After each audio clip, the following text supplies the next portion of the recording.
Good evening and welcome to the March 5th, 2014 meeting of the Lake Forest Building Review Board. I am Charlie King, Chairman of the Building Review Board. At this time, I ask members of the board to introduce themselves, starting to my left. Fred Moyer. Robert Reda. Michael Bleck. Monica Ruggles. Ted Notz. Friedman. The board is here tonight to work together with all of you, property owners, architects, neighbors, and interested citizens to continue the long tradition that allows Lake Forest residents and businesses to work together to preserve the qualities and the unique character that make Lake Forest a special community. We recognize the personal importance of each petitioner's request. Our goal is to respect the needs and desires of property owners while balancing the interests of the community as a whole to preserve and enhance its architectural character and landscape streetscapes. For those of you who may not be familiar with the Building Review Board, the types of projects that come before this board are those in which the property owners are requesting a variance to allow a home that is larger than permitted by the code, are seeking a demolition permit and approval of a replacement structure, or otherwise involve issues that cannot be fully resolved by city staff. It is important to note that over 95% of building permits are issued by the city without the need of any board review. Thus, the board typically deals with the most challenging and sometimes controversial projects. The City of Lake Forest is committed to conducting open and fair meetings. To achieve that goal, the board has adopted meeting procedures, and all parties will be provided an opportunity to speak. These procedures are outlined on the agendas available at the back of the room. This meeting is also broadcast on cable television. Speaking on behalf of the entire board and city staff, our objective is to provide a review process that is thorough, fair, and without unnecessary delay. Now, there's a rather large crowd here today. I imagine it's in conjunction with our fifth item on the agenda, the Conway Neighborhood Market. And as part of the preamble, I wanted to make sure that all the public knew exactly what this board is under the purview of this board. And the Building Review Board, unlike the Planning Commission, has a very set direction of what we consider. And that includes, we review the design aspects of a project, including the building massing, architectural design, exterior materials, landscape and hardscape, and exterior lighting and signage. The aspects of the project that the Planning Commission is focused on includes the proposed use and the various components of the use, traffic, drainage, setbacks, treatment of the perimeters of the site, compatibility of the streetscape, etc. So tonight, when we do discuss that agenda item, we are going to be limiting all of our comments and comments of the public to the aspects that the Building Review Board actually has power over. So please keep that in mind when we discuss these. When we discuss that item. With that being said, we do have a few other items that that are on the menu. The minutes have not been sent from the last meeting. Okay. So the next item on the agenda is the consideration of requests for approval of demolition of the existing residence located at 350 Everett Road and construction of a replacement residence and associated site plan and landscape plan. The owners are Fran and David Dorfman, and they're represented by Scott Renken, architect, and Rick Swanson, architect. Welcome. Before we begin, does anyone have any conflicts on this particular petition? Okay. Please go ahead.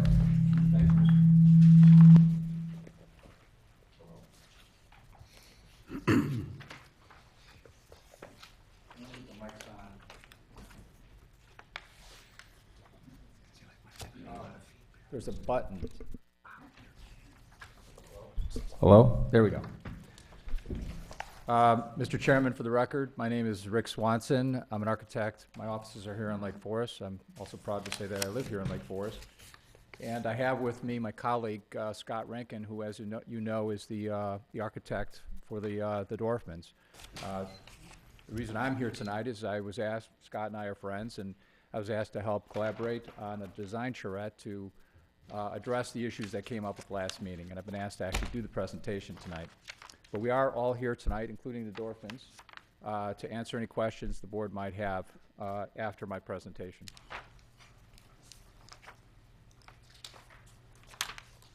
I'm sure you're all familiar with the home. This is the second time before you, so clearly I won't dwell on the fact that the home is rather old. It has issues. I don't think anyone's arguing about the fact that the condition of the house would warrant a demolition. If I may, I would like to summarize some of the comments from last month's meeting. The architectural design elements that are historically consistent with the mass and scale and detailing of the English country style.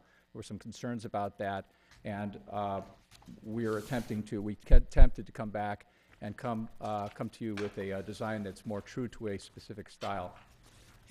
Garage appendage appears to project too far. The right side elevation lacks architectural and detailing to better articulate this facade and provide visual relief for such a long wall. The design team response is that we redesigned the exterior to embrace a more authentic English country through use of appropriate materials, subdued massing, and historic detailing, including lowering the roof pitch, allowing for a more consistent and cohesive geometry. The primary wall material will be face brick on all 4 sides of the home with a significantly reduced use of stucco only as an accent. The cedar shingle roof in lieu of an asphalt roof. We pushed the garage appendage back and added a garden wall to create a small English garden area at the point of entry. We modified the right side elevation to soften up the inevitable monotony of overhead garage doors and added a small gable projection to break up the appearance of length. A small inset shed dormer was added above the overhead doors to offer relief to the lower roof mass. The result of this exercise was the following. The massing of the primary roof has been extended to allow the lower design elements to better integrate overall. Eaves have been lowered to provide a 1.5-story appearance and better ground the structure overall from the site, the overall form to the site. Casement windows with transoms have been sized and grouped in the English country style. Brick insets and a dormer vent have been added to the master bedroom appendage to provide architectural interest. The garage projection has been decreased and decorative windows added to the wall. And you'll see the appendage here in the background and the master bedroom appendage that I just described here. The design elements and materials are consistent on all 4 elevations, meaning we've used the brick on all 4. Copper-cladded shed roofs with decorative cedar brackets are provided on both the front and the rear facades to add an attractive and effective aesthetic detail. Stucco is now used sparingly as an accent material, and you'll note that the stucco is really in this tucked-in area here and in this gable element here. Oops. All roof pitches are reduced and consistent. An inset shed dormer has been added to the large roof mass above the overhead doors. The roof above the door is extended above the overhead doors with cedar bracketing to better frame the grouping. And a gable appendage has been added to break up the longer wall mass on the right side elevation. Again, the shed dormer was added here to break up this roof mass. We put in the 3 doors connected to one another with brackets and brought this shed down to frame the garage doors a little bit better. And this appendage was added to the laundry room to break up this long wall mass. The net result of this is that we have a much better relationship to the houses on the street. You can see from the existing structures, this one being a little bit taller, not only in mass, but in the fact that it's higher in elevation as it relates to the existing structure. And then, of course, you can see as by applying this home to that streetscape, it fits very nicely into the neighborhood. And this is the result as a rendering using the brick materials, but actually the materials you see here before you. The stucco, which will be real stucco, I might add. Brick. We're using off-white window cladding to provide a sharp contrast between the selected brick and the and really sort of make the elevation sing.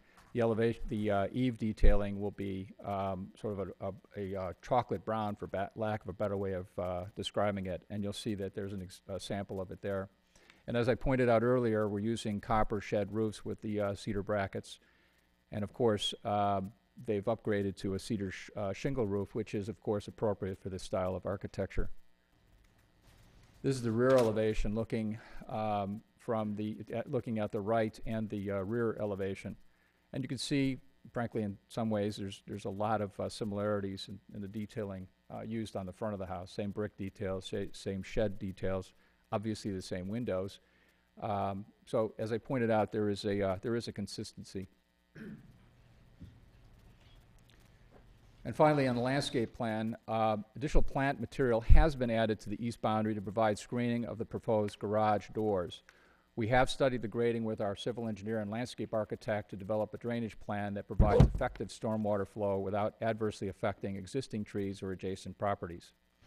As in most new home projects, the most productive time to finalize the proposed landscaping is when the structure is construction and actual view corridors are established. We will work proactively, of course, with staff at that time to develop an improved landscape plan. And that concludes our presentation. We look forward to answering any questions or comments you might have for us. Thank you very much. At this point, staff input? Thank you, Chairman King. As was noted by the petitioner, this project is before the board for a second time at the, I believe it was the January Building Review Board meeting. The board evaluated information with respect to the demolition request as well as drawings for a replacement structure. With respect to the demolition, staff has been inside the structure. The information that has been submitted by the petitioner does appear to meet or support the request for demolition, and the standards for that type of request appear to be met. The staff report does provide the board with some positive findings for that component of this request. The second component of this request is the proposed replacement structure. The board at the previous meeting identified some key areas for further refinement and work by the petitioner. The presentation that the board heard this evening was fairly detailed with respect to those changes. Just a couple comments. The project, as proposed this evening, does use natural materials. It is more consistent with the residential design guidelines. Given the prominence of the roof form that's proposed, the petitioner has changed the roof material from an asphalt to a cedar shingle. The massing steps down as the project moves to the west to relate to the home that is directly west of this property is at a lower grade. So I think there have been some positive changes provided for this project. With respect to the landscape plan, the additional information that was requested by the board has been updated in the drawings that the board received. There is a significant amount of vegetation around the perimeter of this property. At certain times you can't even see the house that's there now. The revised landscape plan increases and enhances the buffer on the east side, given the location of the garage doors and the proximity of the home directly east. The conditions of approval are noted in the staff report. With respect to the landscape plan, I think this is a project where it's important to look at the landscape plan further along in the process to really finalize the details so that we can see the form of the home and the massing that is built on the property to really make sure that that buffer is maintained and enhanced. So I'd be happy to answer any questions. Staff does recommend approval of both the demolition and the replacement structure this evening. Thank you. Thank you. Okay, now time for the board. Any questions to staff or the petitioner? Russ, you want to kick us off if you have any? Sure. Rick, Scott, I see dramatic improvements from the first petition. Thank you. A couple questions. I thought that in the previous front elevation, you had referenced a couple sections of stucco. And this rendering doesn't appear to reflect the stucco. Well, it's like Where's Waldo. We're going to show you right here. There's a little stucco right here in this little gable appendage, Ross. You can't see it because of the view here, and I can go back to that elevation. But that area that I described is actually back behind this appendage. And if it'll help you, I'd be happy to go back to that for you. So the rear elevation. Here, actually, there's a better. Front has no stucco and the rear has two small areas. Right. So if we go back to the elevations, you'll note, for example, here's the Okay. Here's the right side elevation. There's no stucco on this elevation. The rear elevation, however, is the only elevation that really has it. And candidly, we could have put brick here, but it's tucked into the roof. We have this break here. It just made sense for this element to be stucco. This isn't an effort to suddenly change it. It seemed to work. And it worked very well here with this gable. And as we go through here, you'll see there's a little stucco on this elevation, but as you know, you're not going to see it because of this break here. Okay, I understand now. Are the gutters and flashing are copper?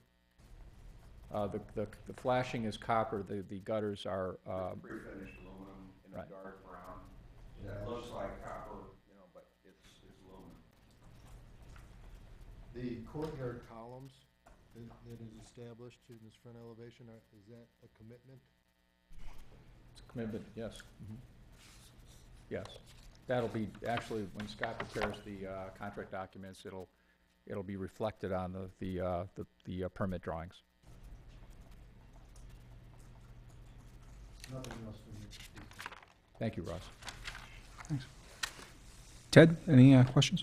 Well, first and foremost, this is a market improvement over the previous design, so I commend you for hearing our thoughts in your last presentation and putting them to use here. The only question I have is if you could explain how the transition of the copper overhangs over the windows is transitioning around to the sides. Well, it's not transitioning onto the sides. The element, well, I'm sorry, I have to get used to this device, so. This element right here will have a copper roof on it. It's not a shed, but it'll have a copper roof on it. And then, going backwards here. And then as we move to the back, obviously, we have the copper roof. The only reason I added the copper shed roof to this part of the design is because I felt there was a very good connection to what was happening on the front elevation with the way the roof kind of dies into the other roof. And then finally, I did incorporate a shed element here. Now, we could easily make this a copper standing seam roof, but I think Scott and I would agree that that's just not an appropriate, it becomes overkill. Yeah, I'm not suggesting that. For instance, in the window in front of the laundry room in front of us, how is that transitioning along the sides? So you've got Oh, That in other words, what's happening on the side of it? physically what's on the sides. Oh, okay. Well, the material that's being used there is cedar. There's brackets supporting it, so it'll be, boy, it's difficult to see here. Oops. You can sort of see it here, but that's not, unfortunately, that's not, I guess if I were to blow that up, I would describe this as a fascia along the side, and it'll have cedar shingles applied to the side, or just a piece of stained plywood. Depends on how big that triangle becomes. But the point, and hopefully this answers your question, the point is it will connect to the brackets, whatever they are, in terms of the color and massing, so it becomes a part of the entire entablature. So it's really the roof itself independent. So you won't have a separate color or material element incorporated into this. So it'll be, for lack of a better way of putting it, a rigid frame. Honestly, that's all I have. I thought you did a great job with the changes. Thank you. We appreciate that. Hi, could you, in your statement of intent, you describe the home as an English cottage. Could you describe your rationale for defining this home in that style? The rationale is that we basically went back, researched the historic detailing of English country style. Cottage might be a little bit of a stretch. It's one's interpretation of cottage. When I think of a cottage, sometimes you think of a thatched roof, and but I will tell you that the client wanted to have more of a cottage feel, more of a casual, comfortable feel. So we decided that the first thing we should do is take out the 14-12 pitch and go to 12-12 pitch. I suppose you can go to a lesser pitch, but typically with this style, 12-12 is fairly common. Using brick as a primary material is a good thing. The casement windows, and I'm showing just the right side elevation, so I'm going to get good at this after a while here. The basically the way the eaves are detailed, the chimneys are detailed, the insets on the brick to create a design folly on that wall are very common in this style. And the copper shed roofs, you know, that typically I see that in an arch form or just a flatter detail, but it certainly is in character with that style. The way the porch is articulated, it's brought down. The entrance point is brought down, and cedar brackets, the detailing of the brackets, which of course will come out as we get into the actual preparation of the design drawings. And then the brick wall, landscape wall, creates sort of an English garden area there. So from our perspective, we believe this is, and the fact that the house, in terms of it being more of a story and a half and incorporating some of the details into the roof, give it more of the English country look. Okay. The other examples of English country that you looked at, did you find that they often used hip roofs in those styles, or? I'm sorry, I didn't hear. Did you often find examples of hip roofs in that type of style? Yes, as a matter of fact, we did. Edward Lutyens did a lot of homes that had hip roofs. Okay. Moving to the left side of the elevation, the small windows that are in that wing, what's the mutton pattern in that? I'm sorry, are you talking about this? Yes. All the mutton patterns are the same. They're rectangular in shape. So although they're looking like it's a crosshatch. If they are, it might be because I was shaking too much at that time. It's a freehand sketch, so it's hard to. But no, all kidding aside, there are no diamond muttons in this design. That's more of a Tudor design detail. Right. So I mean, it's unclear because it's a sketch. So once this goes further, those details will have to be more defined, because oftentimes, like when we're, you know, reviewing something, I mean, what we pass here is what goes, you know, in towards permits. So if we don't see the muttons, then it could. You know, I'm looking at it. You're right. It's hard to tell, isn't it? I mean, I could tell on the garage very clearly, but it's a little fuzzy there. So I can understand why you're asking. Okay. But the answer is very clearly that all the mutton patterns will be the same. Okay. And the brackets that are holding up the shed, would those be wood timbers? Yes, they're cedar timbers, yes. Or timbers. And I would add that we've been directed, and it's very common, we're going to provide more specific detailing of those brackets, because as I'm sure you understand, that's an important part of this. Just to draw them is one thing, to actually detail them correctly is another. So Correct. I can tell you I have complete faith in Scott's abilities to be able to provide that level of detail and design quality. Oh, okay. I think that's it for me for now. Thank you. Thank you. Thanks. Mike, you have any? No questions or comments Okay. at this time? I just got a few, or maybe hopefully just a couple. The brick that you're using, is that what we're looking at right there? Yes, And that's gonna be the same all the way around? yes, Same color, and then where you have the headers that are going on top of the window, you have that kind of an angled pattern? yes, Same bricks, nothing different? yes. Then And by the way, we referenced Edward Lutyens, it was very common for him to take bricks and take the deeper, darker colors and do a contrast band within. We're not doing that. Okay. Yeah, because that's what I was gonna get to. I was trying to figure out how many colors are gonna be on the front. No, the blend that you see here, actually, this rendering, I'm really pleased with my renderer. He does a pretty good job of capturing, when we give him a brick or give him a color, he does a pretty good job of capturing it.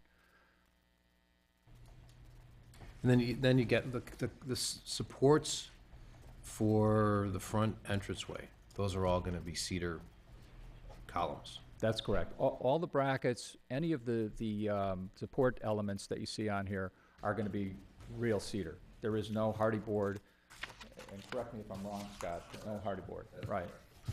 Okay, great. And from the rendering you got in front of me, everything looks proportional, the right sizes. So it's gonna stick with that proportionality, not be any thinner? No, it'll be the same proportion. Okay, thanks. By the way, it's a great improvement. Thank you. Yes, I wasn't at the January meeting, so I'm not able to measure the improvement, but I like what I'm seeing. Well, as you can tell from listening to him, it was very good. And, a question I want to ask, what is the pavement material, the driveway? I'm sorry, could you? The driveway material, the pavement material? It's asphalt, okay. Are you incorporating any? That's all. Just one question, the garage doors, could you talk about those? Are those going to be a wood with windows on the top, or what are we planning for the garage? If you could, if you don't mind, Scott, talking to the microphone when you get a chance, please. Yeah, we would prefer no-maintenance metal. Okay. That looks exactly like wood. We came up with a very good clopay design that they have glass lights in the top. And we can get more specific with that, as we get into the construction drawings. Okay. Wood versus no maintenance it's always that battle with garage doors. So just in the last year or two, they really came up with a really nice series with clopay that I found. So we would love to use that. Okay. Thank you. Okay. Any other final questions from the board? Couple, I'm sorry, you just mentioned the stoop material, but I didn't hear what that's intended. The stoops are concrete, but we'd like to edge them in brick, like 1 or 2 brick, 8 inches or 16 inches at the front stoop, the rear stoop, and the front walk. The risers, Yeah, the risers. brick? Haven't really thought about it, but it could go either way, concrete or brick. I would think brick would look probably better with the risers.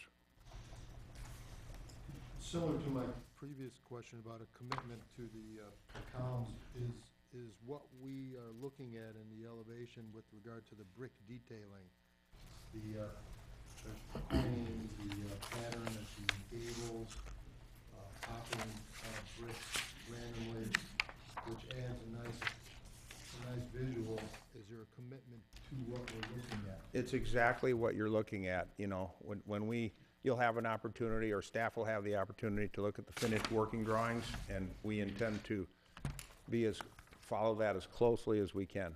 You just discussed the metal garage doors. I agree with regard to maintenance longevity. However, from our last discussion, your last presentation, we're very focused on that elevation because it's the key elevation. So although this elevation is dramatically improved, in my opinion, I would still be concerned that staff has the opportunity to approve the door sample.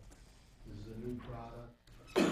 This is a critical element. So personally, I'd prefer to see the old-fashioned wood, but recognizing if there's a better product, then it should be vetted. Okay, well, we'll certainly produce those samples to staff. And I've used it twice in expensive homes, and I can show pictures of actual homes that are up in different communities around here. Thank you. Great. Okay. Okay. Any other questions? Okay. Now's a chance for anyone from the public that would like to come up and testify. Okay, seeing none. I think it's now time for board discussion and comments on this. And I think I'll keep going back to you, Ross, because Fred wasn't here last time. So we'll start with you again, if you don't mind. Well, I believe that relative to our comments at the last presentation, this is a nice embellishment. I think it's more consistent with the neighborhood style, the character, the massing, concerned about the scale and mass of the front elevation, the main gable, the main pit roof, I should say, but I believe you have enough detailing, enough projection that is, you know, it's overcome. Overall, though, I think this is terrific, and assuming that the landscape plan is approved by staff, I can accept this. Ted? All that I would add is the level of detail that Monica was bringing up be adequately addressed with staff in your plans. I definitely think it's an improvement from the last time we saw the petition. One of the concerns I do have is the large hip roof and the height of that. And I think I would have liked to have seen something that was brought down in scale a little bit more. To me, it just seems oversized. There's a lot of area up there. They have to count attic area because of it. It just seems perhaps something in the design could have been improved in that regard. I think the choice of materials are all very good, and that's, to me, is actually what is making the project, because otherwise I kind of feel like it's overly complicated. There's a lot of things happening, eaves all over the place and all, but the materials seem to kind of win me over. I'm not so sure about the awning type projections over the window. I don't really know that they're necessary and actually really embellish the project, but it's their choice to keep them. But otherwise, I'm fairly supportive of the project. All right. Mike? I'd like to compliment the petitioner and the architects on bringing back what they did. I think it's a nice improvement. They addressed the garage issue, the east facade issue. The materials are nice. The color scheme is nice. The massing works well, I think. And so I think it's a great improvement, and say thank you for bringing this back to us. I like this. I think it'll be a good addition to the neighborhood. Thanks. I agree wholeheartedly. Did a good job. Fred, any thoughts? Yeah, they're very consistent. All the elevations are consistent with each other. There's a very nice feel to it. I think it's excellent. Yeah. Yeah, I agree. I think it's a nice improvement. You're to be commended for the improvements, and I think the house is going to fit very nicely in that neighborhood. I think Monica hit on it best. The materials that you've used here with the cedar roof and copper, et cetera, it really is a nice looking project. I like the low country garden wall that you added too. I think that really gives a sense of better entry statement coming in the house as well. So I'm supportive of this, and I think I'm seeing that we have a quorum here of support here for the project. There were a number of items that were noted in the staff reports, and I think we do move to approving this. We should make certain that a lot of these detailing on the brackets, et cetera, is part of this approval going forward, because there are some things that we need to make sure that staff is comfortable with. So that being said, maybe we could have a motion? Do you want to split them up, demolition and? Yes, that'd be, You know, I'd move to approve the petition for demolition, you know, as submitted and as detailed in the staff report, but subject to all the recommendations and conditions of the staff report. okay. I'll second that. Okay, all in favor? Aye. Aye. Okay, All right, I'll also move to approve the petition as submitted for the construction of the new residence, subject to the commitments made tonight and all the terms and conditions in the staff report. okay, okay, all in favor? Aye. Aye. Opposed? Hearing none? Okay, congratulations, thank you very much. Thank you. Thanks.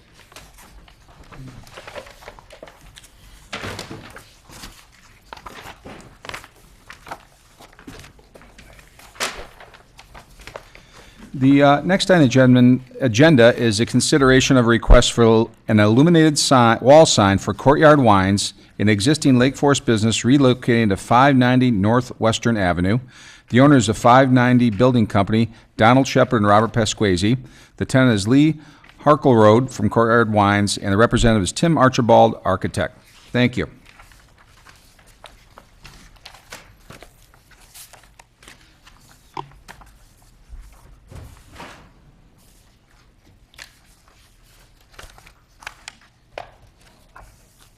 Good evening. My name is Lee Harkle Road. I'm the owner of Courtyard Wines. Also with me tonight is Brian Bertola, who's an architect that we have hired to assist us in the build-out, and also with the signage. Brian, if we want to get into the lighting, Brian is here with some of the technical aspects of the lighting that we are requesting that you consider.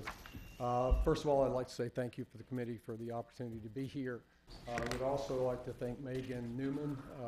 She's been very instrumental, I think, in guiding us through the process of the signage. The first picture I'll show you is the sign that is proposed and finalized. The sign was bigger when we first submitted it. In working with Megan, we have reduced the signage down to where it fits with the brick soldiers there. The signage is about 3.6% of the facade area. It's punched metal. It's similar material to the material down on the left side of the building where the salon is. Very consistent, I think, material that they can't quite see their sign as well as perhaps ours. We do have some architectural design in the sign. We're trying to replicate a wine bottle with that, and then some of the grapes that are separated to the right there. This is what we believe the sign would look like during the day, and this is what we believe the sign would look like illuminated at night. And I'll have maybe Brian talk a little bit about the illumination.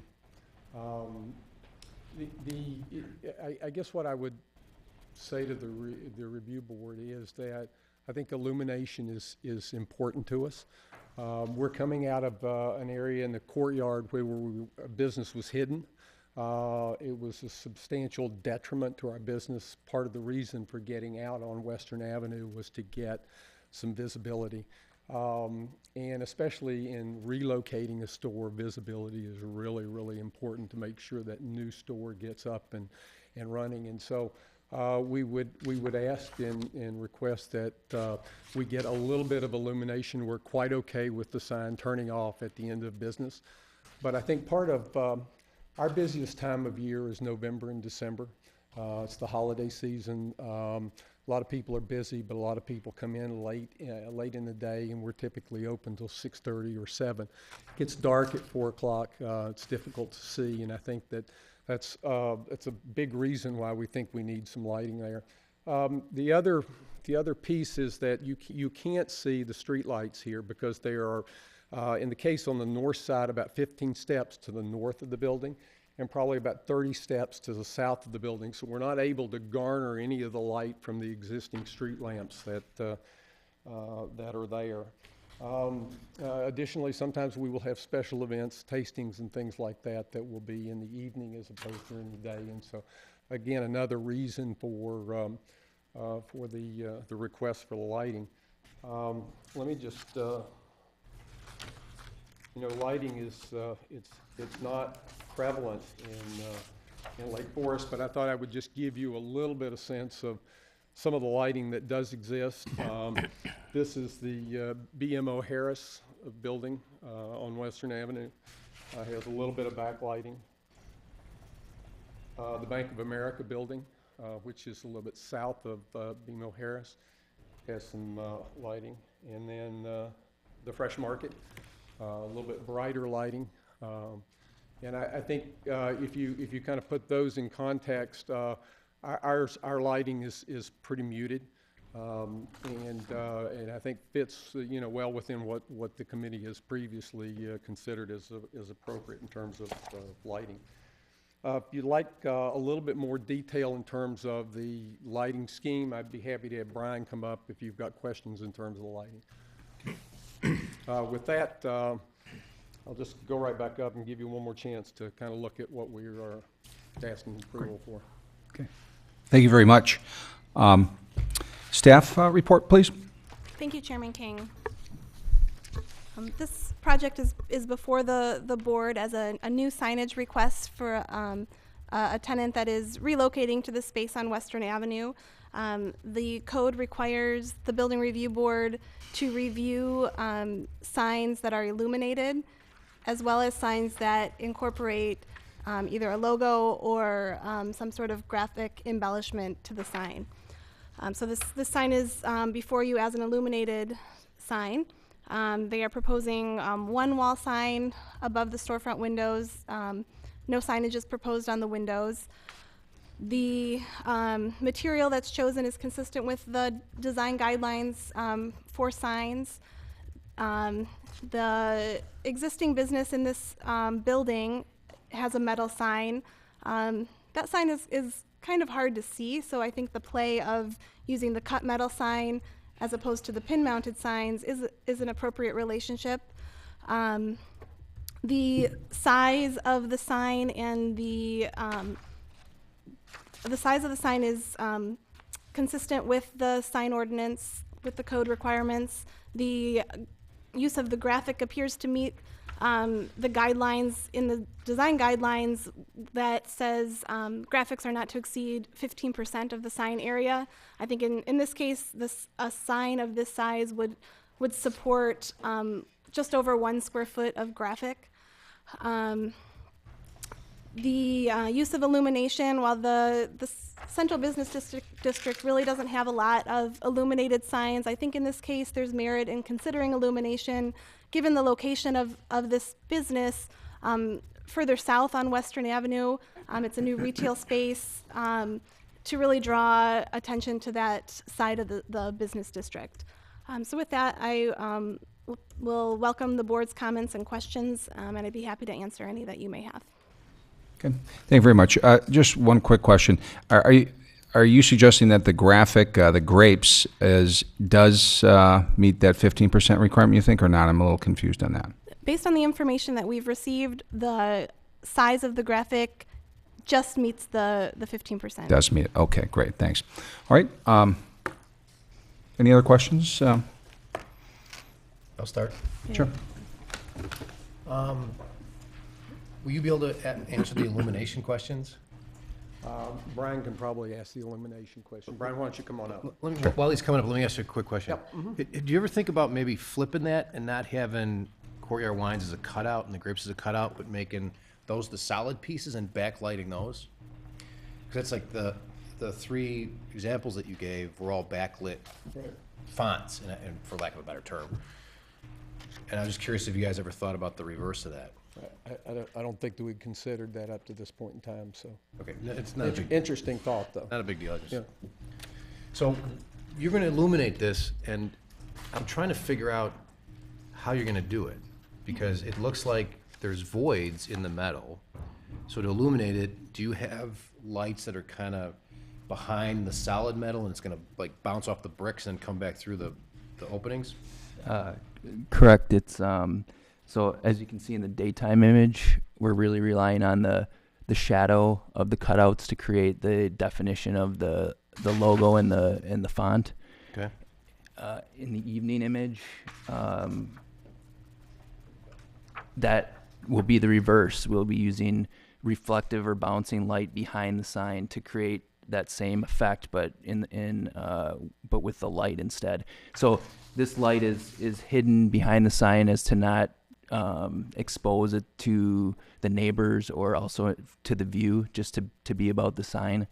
And the light is a strip type lighting that will be reflecting off the brick and off the back of the sign to create just a very subtle illumination. We're not trying to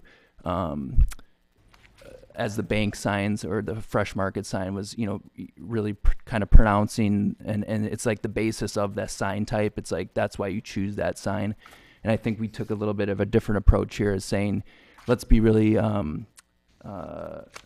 let's work on a aesthetically pleasing sign, and then just do what we have to illuminate it enough to be beneficial to the business owner. Thank you. Please. Yeah, I'm looking at the details, and I'm trying to understand the mounting and what appears to be a light box, or at least a and there are two details. One seems to be projected, and the other looks like it's surface mounted. I'm trying to get a handle on what you're proposing. Correct. So in the bottom image, or sorry, number 3, the bottom detail is more of a top view of Okay. the sign. So the bracket there is not in view; it's below the light and would be attaching back to the facade.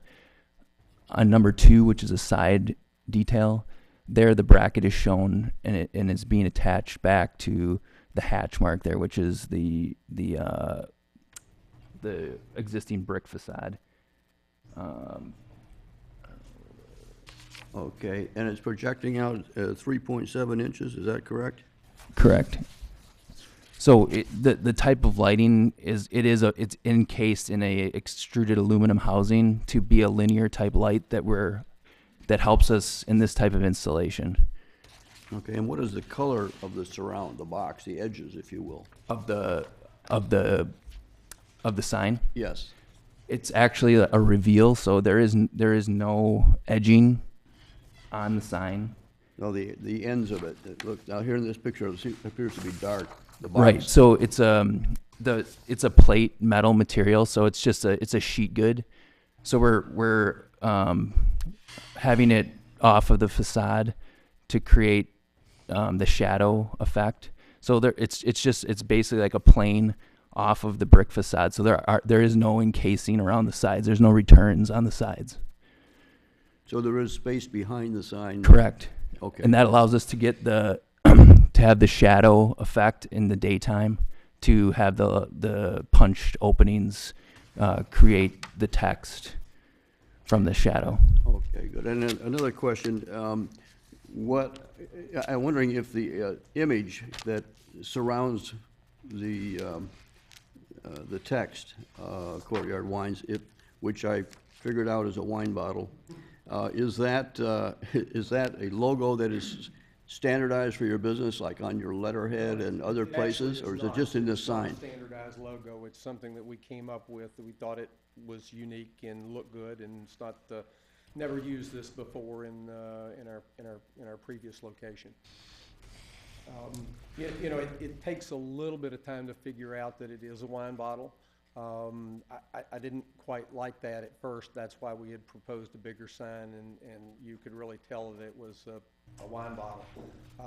With the smaller sign, I think it is a lot more subtle, but I think we've kind of come to like the subtlety of the sign and the fact that it takes a little bit of time to figure out that it is a wine bottle. So.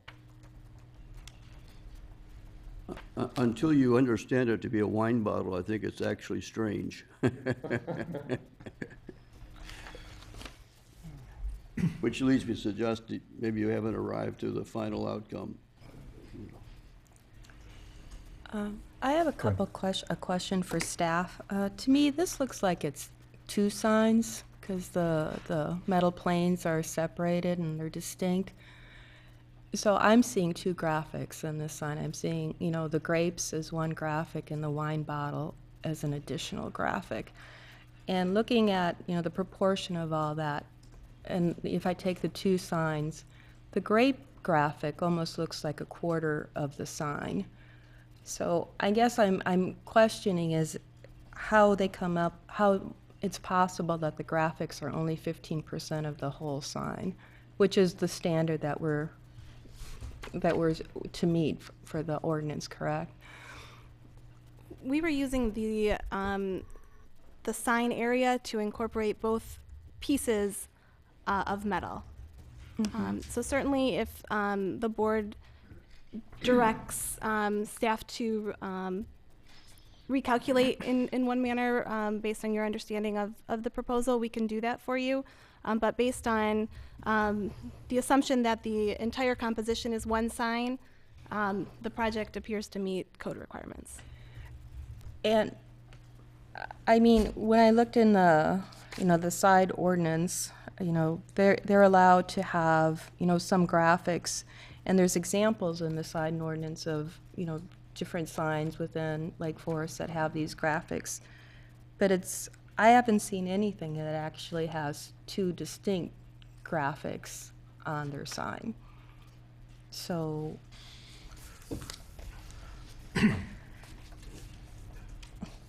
What is the overall length of both?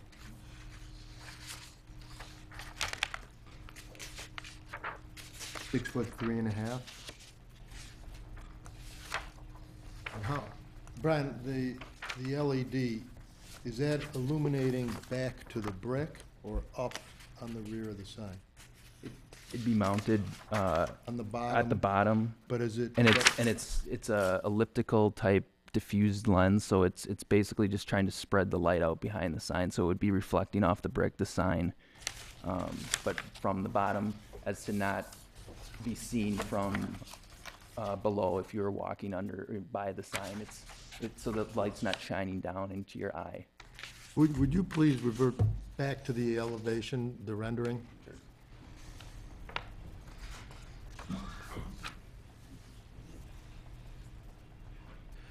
You know, just piggybacking on my colleague's comments, in my opinion, this is a classic situation where less may be more. And I think you're attempting to put too much out. The wine bottle is not part of your logo. It's not your mark. It's not your identity. I happen to feel that the grapes is terrific. I think that is a really, you know, I feel that's sophisticated. It speaks for who you are. I like the scale, the massing, fitting in the brick coining, the lighting is a nice subtle touch. I understand the need, and especially the seasonality. My recommendation is consider perhaps eliminating the wine bottle, and now you have less is more, and it's sophisticated and tells the story of who you are with the grapes adjacent to the verbiage. Okay, any other questions? I do, Chuck. Yeah, please, go ahead. Are the grapes, what is your logo now? We have Neither of these are. Yeah, but we have a form of grapes right now, but if I guess I were to say, it would probably be trellised grapes, trellis grapes on the right, trellis grapes on the left, and down below. So the logo would kind of be encased with grapes around the name. So we do grapes, and I think a lot of wine shops do use grapes, and so we wanted to kind of stick with something like that, so. Okay. Touching back on my colleague, earlier comment raised by a colleague, you did not contemplate any alternative that was not a punched metal concept. So you have no example of what that alternative would look like to show us? No. Okay.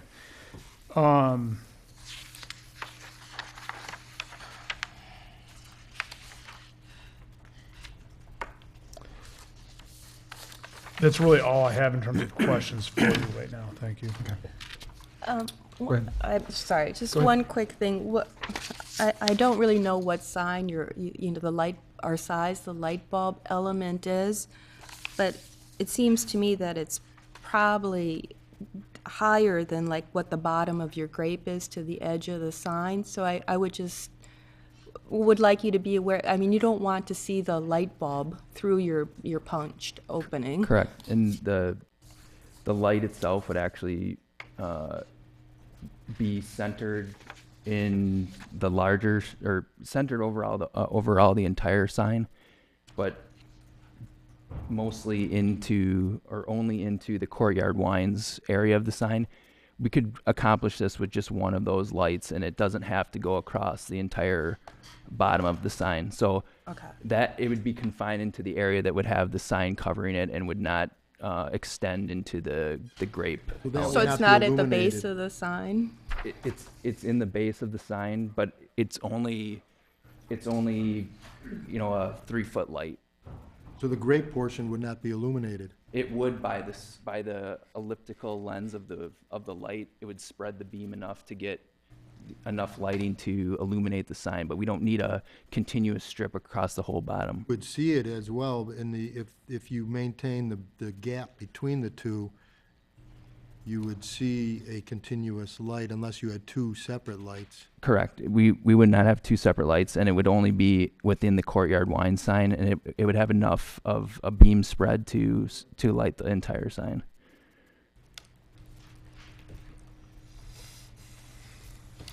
A question on, there's been some concern about two logos. So with that in mind, how do you feel about the wine bottle? Is that something that is a must have as part of the sign? It is not a must. I'm sorry? It is not a must. Okay, thanks. Go ahead, Fred. Just follow up. I think the wine bottle's not working for you, and I think it is competing. A comment was made about, two logos, and I think that I agree with that comment. I think the grapes are definitely the better part of it. And just a suggestion to examine would be to keep the grape component as it is, but reduce the signage portion, so the signage, the descriptive portion, Courtyard Wines, to one single line, narrower, less vertical height to it, and just let it lead up to the square. In other words, feature the grapes as the feature element. And I think it would have more readability for you than a staggered, two-word staggered, which when people are driving a car, and they're going to have one quick chance to read what is your sign saying.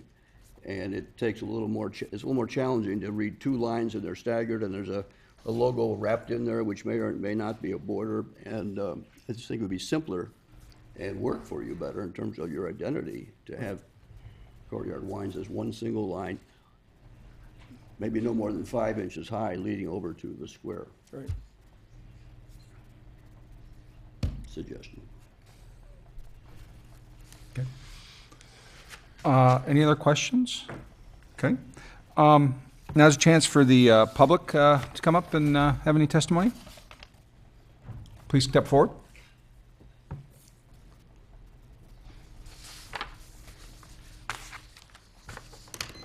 Hi, my name is Rami Lopad. I live at 410 East Woodland. I'm actually here for a different petition, but I would ask if you could, being the one building, it seems like there needs to be more consistency between the salon signage and this sign, and maybe Commissioner Moyer, you had an idea that the type should go straight across, and maybe that alone would bring some consistency between the two signs, the salon signage and this. And then it's odd to me that the logo is on the right side of this sign instead of on the left side, and the courtyard being closer, that letter being closer to the logo as say on a piece of stationery. I didn't understand the bottle either. And one reason is because the upper line is so far away from the letter D that it doesn't have any relationship to that word. And maybe if you move the logo over on the other side, the grapes would appear to be falling into the bottle if you want to keep that line of the bottle on there. Thank you. That's all I have to say. Thank you.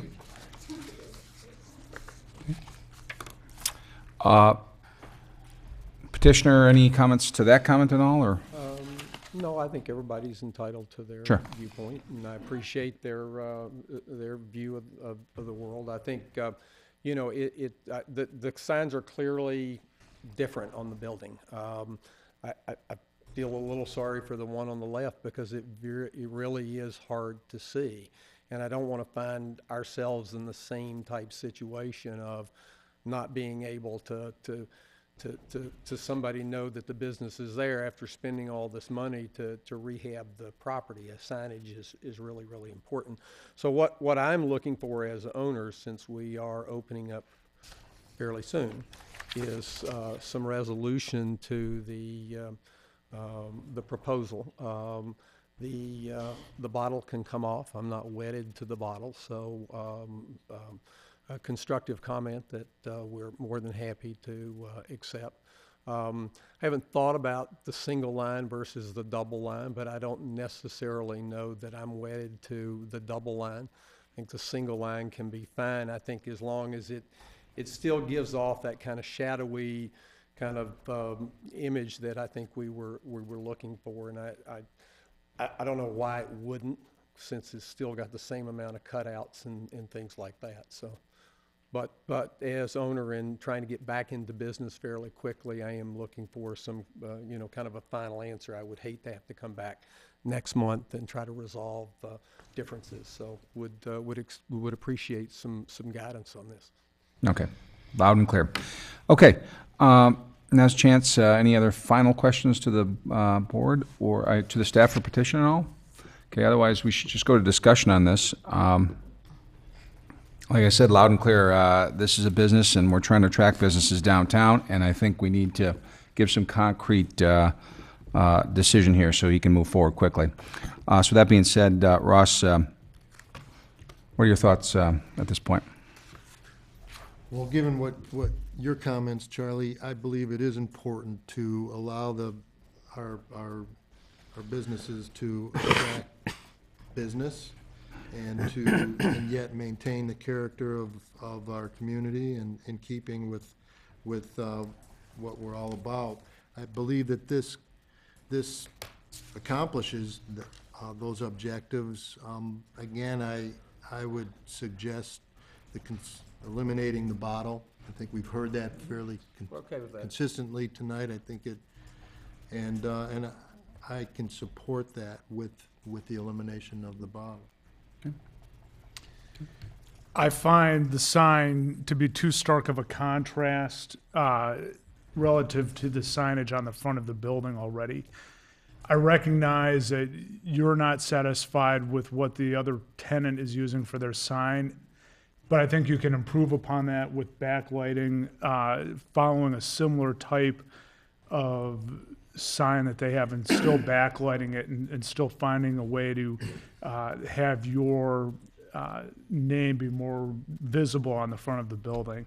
I do not support the design as it's laid out here. I'm fine with keeping a grape element. I don't think that the bottle element works on the courtyard wine component. Okay. I don't feel that the sign meets our sign ordinance. I think the graphics exceed the 15%, so I would recommend that the petitioners remove the wine bottle, as other board members have suggested. And if they would like to continue with the grape, I think that there needs to be documentation given to the city that proves that that graphic is the 15%. Okay. And- All right. and just to clarify that, if the calculation comes out to 15% or less and meets the ordinance, you're okay with it? I think that would be something that, as a board, we'd have to decide if we want the sign to come back or if it's something that could be approved by staff. Michael? I think the material's consistent with the location because of the salon sign right next to it. The size is consistent with the code. I think the removal of the wine bottle is a good thing. I trust that the staff can figure out the 15% calculation on the other logo. And I think that the illumination at this location, due to its south end of the business district, makes sense. So I could support this. Okay. All right. Bob? This is so hard. It'd be just nice if we just say, just put it up and get going. I'm looking at it as actually two signs, and then the two graphics clearly exceed the 15%, but removing the bottle solves it. That's not a big deal. It is different from the other sign, but maybe the people with the other sign will hire you to make theirs illuminated after we get done with this. I can't approve it as done, as rendered, but I'm willing, if it goes back to one graphic, as my colleagues have said, that one graphic gets to be 15%.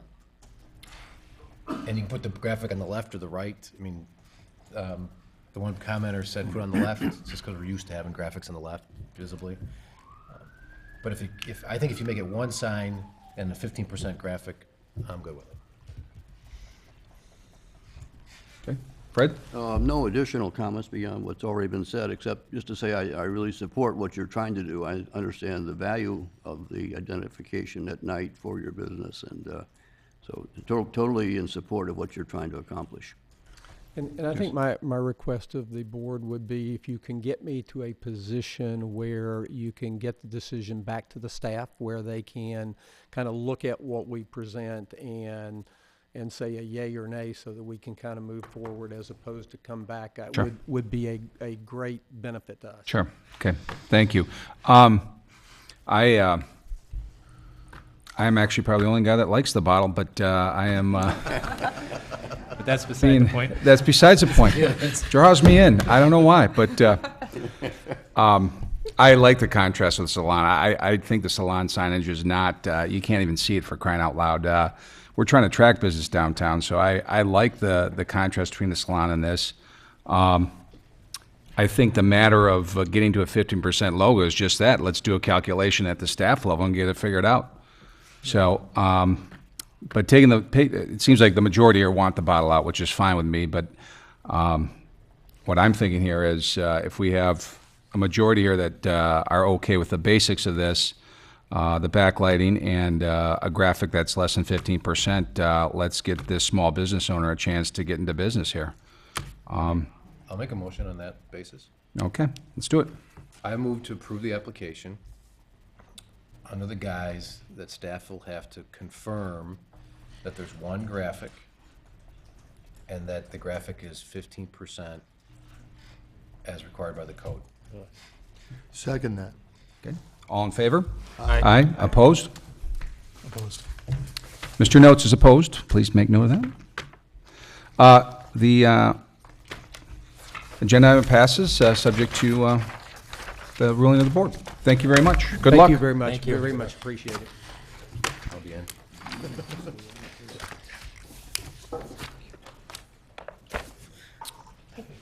Okay.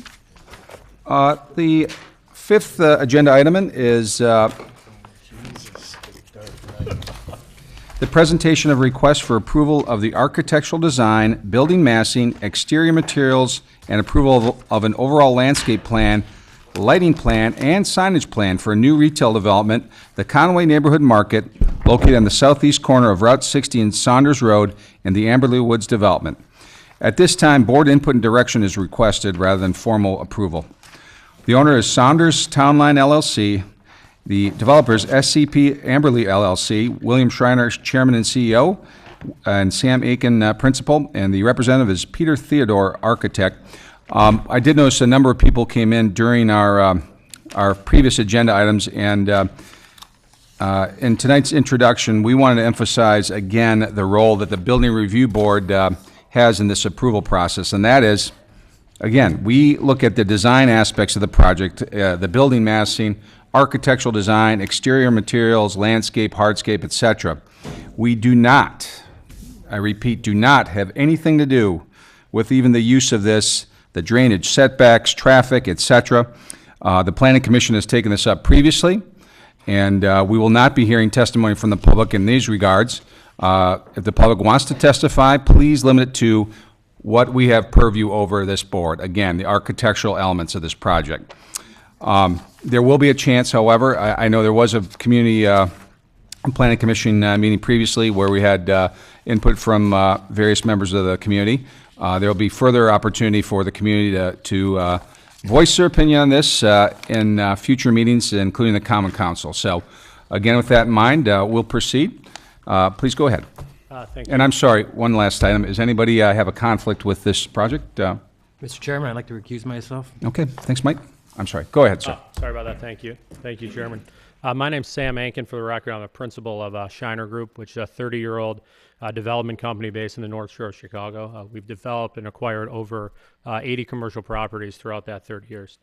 I want to thank you for the opportunity to finally introduce our plan to the Building Review Board, and we really are excited and look forward to hearing your comments and suggestions as we continue to further refine our plan. Our proposed project is, as most of you are aware, located on the southeast corner of Saunders and Route 60. It contains approximately 69,000 square feet, consisting of 5 commercial buildings on approximately 8.6 acres. As part of your pack and as part of our presentation tonight, we're going to be talking about 4 of the 5 buildings as we continue to work through the final architectural detail of the bank branch that will be along Route 60. Our team has worked on this site for well over 2 years. We're very knowledgeable about the importance of this site, both in terms of its location as part of the gateway of Lake Forest and the high profile of the project. We've worked hard with staff and want to thank them. We've worked with neighbors and others to create a plan that we feel is both fitting with the community and the location. And we've brought a tenant to the site, which we think, most importantly, is not only excited to be part of the community, but is also fitting with the community and the location. Tonight we have Peter Theodore, the project architect, who will come up after me to discuss the project with an emphasis on the building design. And we really look forward to your comment on the building design. In addition, we do have David McCallum, who is our landscape architect, who will be here after our presentation to answer any questions that the board may or may not have. So this time I'd like to turn it over to Peter Theodore. Good evening. Briefly, I'm a licensed architect in the state of Illinois. I'm also licensed throughout the United States, including Alaska and Puerto Rico. I've been involved in over 1,000 shopping centers in all different sizes and shapes throughout the North Shore and throughout the nation. I've been a guest speaker at DePaul University at the Chadwick Institute on Urban Planning. I've been an expert witness for the state of Illinois. And I just recently completed a home in Lake Forest. I've traveled the Route 60 corridor for 20 years. I was married at St. Mary's Church, and I have to admit that 2 years ago I took a relook at the Route 60 corridor in a way that I never did before. When I stood on the property, as most architects do, I contemplated design, and I quickly realized that as an architect, it was less about me and more about Lake Forest. And in doing so, I chose a style that I felt was indicative of the history of Lake Forest and the character of the area. So I chose Colonial Cape. Colonial Cape is a precursor to Colonial Revival. Colonial Revival was made fashionable at about 100 years into the birth of this country, and it celebrated our centennial, and it was a national movement away from Victorian architecture. So Colonial Revival leaned federal and Georgian in its influence, while Colonial Cape drew its roots from 17th and 18th century architecture. It was a more pure, simplistic form of architecture. It was more reflective of the early days of Lake Forest, and it focused in on simple materials, simple, humble materials, timeless quality, and architecture that blend with the landscape. When you look at this shopping center, it was important for us to tell a story and to look at the big picture. Right off the bat, you could look at Amberley Woods, you could look at the surrounding area, but we had to take a broad view perspective on the area, which we did. So we looked at Christ Church, we looked at Conway Farms, we looked at the Stewart House, we looked at Conway Golf Club, and we looked at buildings that have gone, such as Whippoorwill Farms, and the termination of Route 60 at 41, where there is today a classic farmhouse. Even on my own block, you see examples of Colonial Cape-style architecture or Cape Cod-style architecture.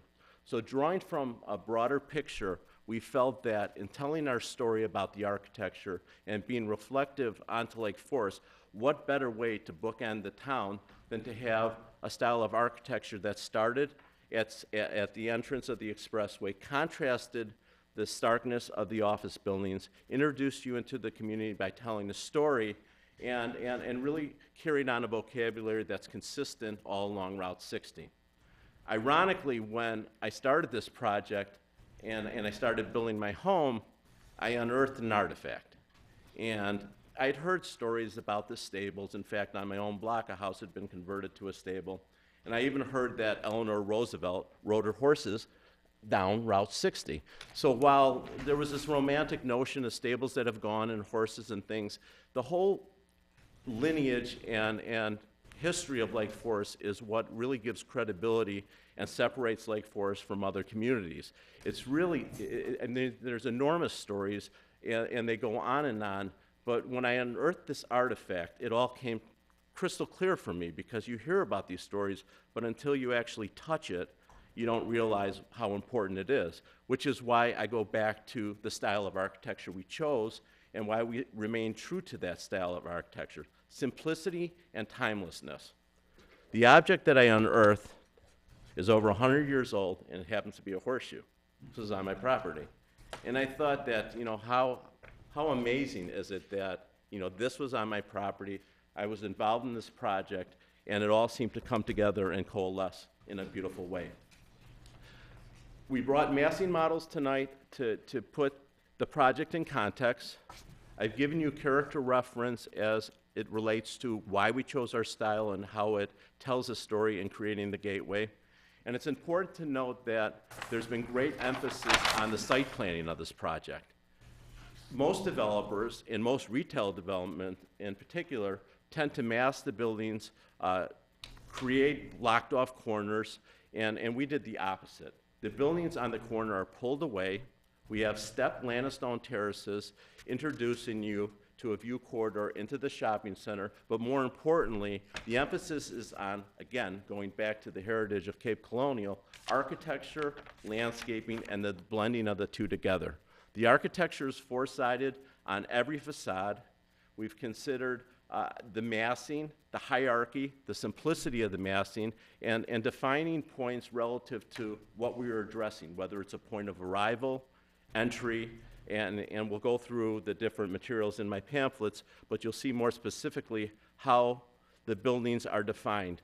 There's subtleties in the architecture that don't overly stand out in the model that you'll see in the presentation material, such as windows that are inset, true divided lights, and again, we've limited the materials to two, siding and wood shake roofs.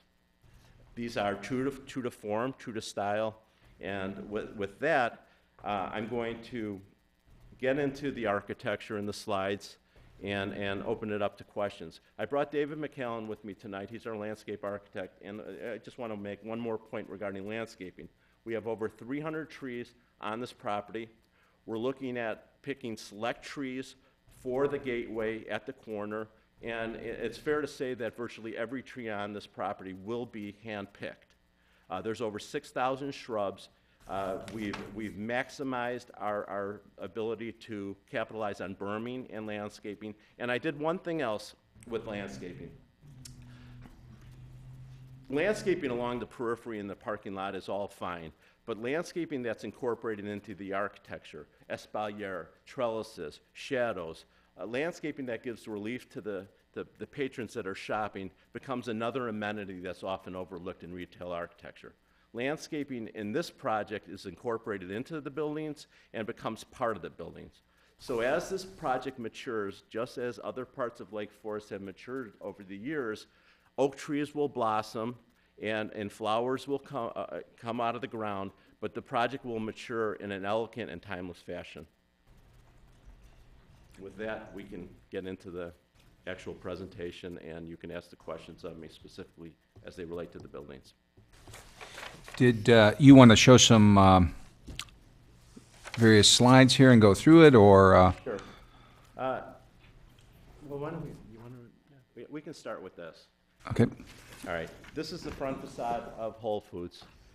You can see it in the model, and you can see it in the rendering. It's a little difficult to see in the rendering, but there's a hierarchy as it relates to the entrance of Whole Foods.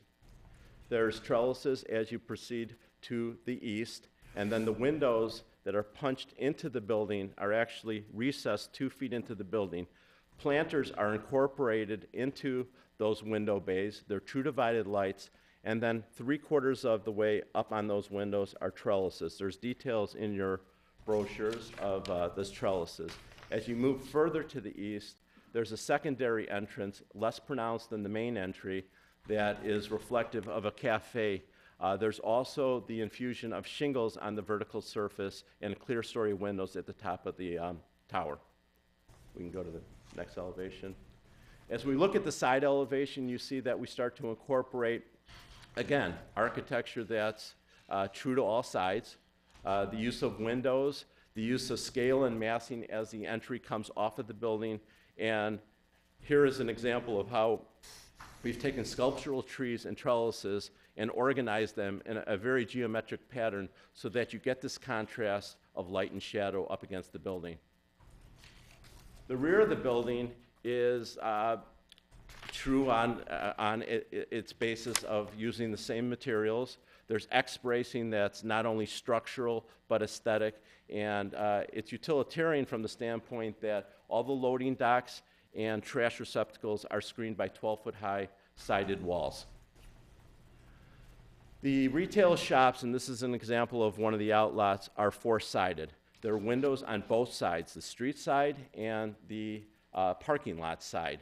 The street side most likely will be shadow box windows with low-level illumination, but they carry on the architecture and the flavor and the integrity of the overall building. We can go back one more. And on the front side, it's identical to the rear side. The sides of the building have punched-in windows as well, to a lesser extent than both the front and the rear of the building. We can go to the next one. We did some aerial perspectives to give you an overall flavor of the development with the trees and the landscaping and the berms. Here's an example of the stepped Lannistone terraces and how, I'm sorry, I'll conclude quickly. Here's an example of how the stepped terraces and the buildings pulled apart from the corner create this gateway. I created a 3D rendering of the overall area to give context to how this is situated on the site, to give you a sense of scale and proportion, which you see in both the models as well as the aerial, and to see how we've contrasted from the office buildings and created what we feel is something that's more indicative of Conway Farms, Conway Golf Club, Christchurch, and all the other buildings we spoke of. And then this is a blow-up of the entry of Whole Foods. With that, I'll turn it over to the board. Thank you. Okay, thank you very much. Okay. Staff report, please. Thank you, Chairman King. As you noted, this project is before the board tonight for preliminary input, direction, discussion, questions, suggestions. As you mentioned, this project has been before the Plan Commission. There is an open public hearing before the Plan Commission right now. They have continued this for consideration. At the Plan Commission's direction, we are working through a number of technical issues, drainage, traffic issues, setbacks. So we do expect that this project will go back before the Plan Commission on April 9th. That date isn't confirmed, but that appears to be when this will come together. So to have this discussion continue on parallel tracks, we are bringing this before you tonight. As we do with projects that are complex, that are significant, that are really different from the projects that normally come before the board. We know that what's in your packet does not provide the level of detail that you would normally be looking at, but it is before you again for you to look at concepts. Chairman King, as you reviewed, your charge is really to look at the building design. Certainly your comments on the selected architectural style, consistency of various elements with respect to that style, the massing, roof elements, the type of materials you're going to want to see going forward. Your comments on landscape themes. We're not yet looking at specifics. This certainly is a property right now that has a very significant tree canopy. Some thought to should some effort be made in at least a couple areas to reestablish a mature tree canopy. Your thoughts on hardscape. There's some preliminary information on lighting, both parking lot lighting, lighting for the signage. We would be looking for more information on building lighting itself. This area is adjacent to residential neighborhoods both to the east and to the south. Considering lighting, off-site lighting impacts, considering rooftop mechanical equipment and service areas and how those relate to the residential areas. You also have some preliminary information on the signage concepts, which includes some significant signage on the largest building in the development, a concept for signage for each tenant, and then some smaller signage at the entrance, both on Saunders Road and on Route 60. So again, we're not looking for any decision. anything you can offer tonight will help us work with the petitioner to really bring back to you the level of information that you're going to be looking for. So we appreciate your comments. Okay. Thanks, Kathy. Okay. Now's a chance for the board to have any questions of staff or the petitioner. And Ross, you've been very good, so we'll have you kick off again. I have a number of questions. First, let's start the entrance. Along 60, I know that property quite well. I believe that the grove, the trees, many of which are high-quality walnut, not certain of other species, but I know it to have some significant specimen quality trees. I certainly understand the importance of visibility for retail commercial property. This is a highway.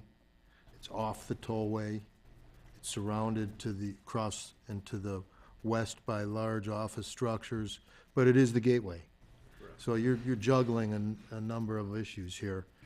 But is there a possibility to retain a couple pockets of those quality trees between the frontage buildings to retain more of the character of what's there and yet still maintain what is commercially viable?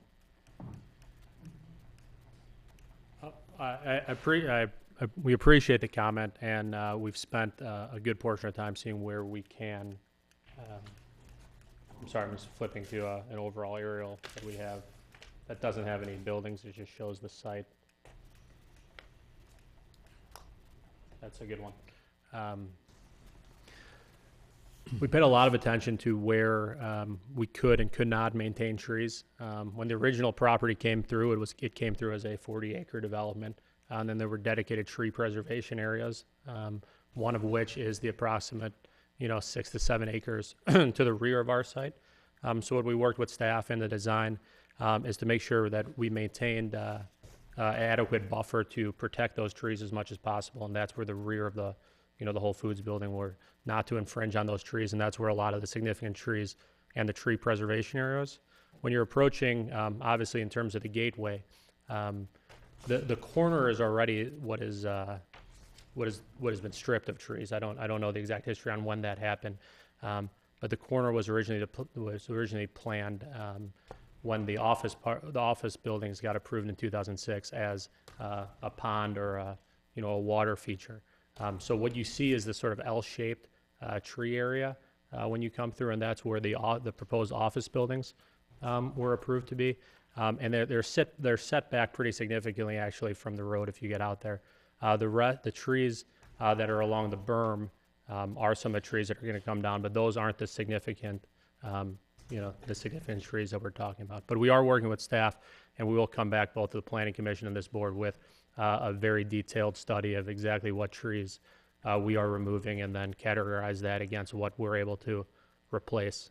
And just to echo on Peter's comment one more time, what we did do working with staff is eliminated any signage, which is very atypical of a center like this or a project, from the corner. So there's no shopping center identification, there's no tenant identification on what is almost a half acre of open space on the corner.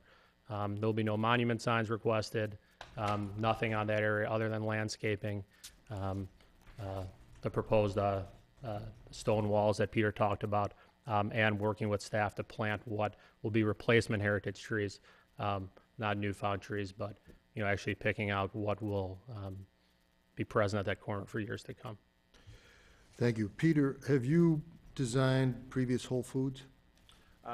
No, but I have designed probably 800 food stores, including Mariano's, Julasco's, and others. And this, by the way, is the first time that Whole Foods has departed from their design. They work very closely with our firm and staff. Just as McDonald's came into town and did a non-prototypical design, Whole Foods was very attentive to our needs to bring a totally different product into this market. It is a departure from what they typically do, but they were receptive to the overall design concept. So they've not, no previous Whole Foods existing Whole Foods has this type No, of architecture? absolutely not. They're typically masonry. They're typically masonry, more modern, and to their credit, and it made very clear to us by Kathy and just the heritage of the city that we really couldn't go forward if we couldn't work in partnership and respect the ideals of Lake Forest. And was any part of the architectural decision, I respect, you know, your explanation of what drove the vision here, but as well, is any piece of this decision relative to perhaps the cost savings of hardy board siding versus masonry? Oh, well, let me address that. We chose hardy board siding primarily because of its durability. It wasn't a matter of, again, if you go to the purity of the architecture and the need to really keep it cedar, we felt that over time there'd be delamination, there'd be problems with the carts, and being a retail center, the hardy board would hold up. We discussed with staff using cedar everywhere else, on the eaves, on the fascias, on the trim boards, but really just keeping the hardy board where it would be most likely subjected to abuse. In reference to materials, again, we kind of drove the direction of the materials and the flavor of the design, because it'd be very difficult for me to get up here and say we're promoting a Cape Cod or Cape Colonial style design and then start throwing in other materials. So if we were going to hold true to the style in our whole presentation, then the style had to be consistent with the materials we chose, and Whole Foods was receptive to that. Well, frankly, I'm intrigued by the style, and I sort of drank the Thank Kool-Aid of your explanation. Thank you. But that said, you know, a couple specific comments. Have you considered contrasting the perhaps with copper gutters as opposed to create a, you know, again, a quality contrast consistent with the cedar roof? Absolutely, absolutely. Spouts as well, you know, then you're adding architectural elements. As well, looking at the front elevation of Whole Foods, it's a wide building. Is there consideration, or can there be consideration of breaking up that long mass in the middle with another hip structure as exists at the east end, or perhaps another gable as exists at the main entrance? Let me ask this question of the board, because we went back and forth with staff, and you know, one of the beautiful features of Christ Church is its dramatic peaks, and I've toned down my peaks because I've been trying to be receptive to the neighborhood. I'm approaching 45 feet to the top of my ridge, and where I would love to be more dramatic with that pitch, I would be at 50 feet if I were to do that. But your question is a very good one, because we contemplated adding dormers over that section of the building, similar to that of Christ Church. I think that would be a very elegant and tasteful way of breaking up that mass and adding yet another interesting feature. Would that seem appropriate? I think it needs something.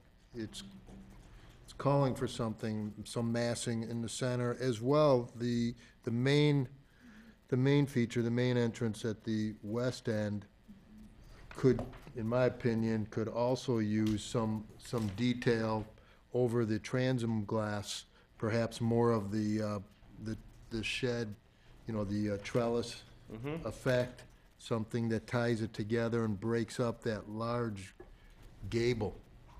I think that some copper detailing, gutters, downspouts would add some detailing, perhaps some, you know, detail of trellis, overhangs, awnings, whatever, would significantly help that portion as well. So if you're open to those type of embellishments, you know, I would be more in favor of this. Could you explain the berming? Sure. The current berming notion? I want to go back to one. I want to show you a detail of our trellis. Can we go to that real quick?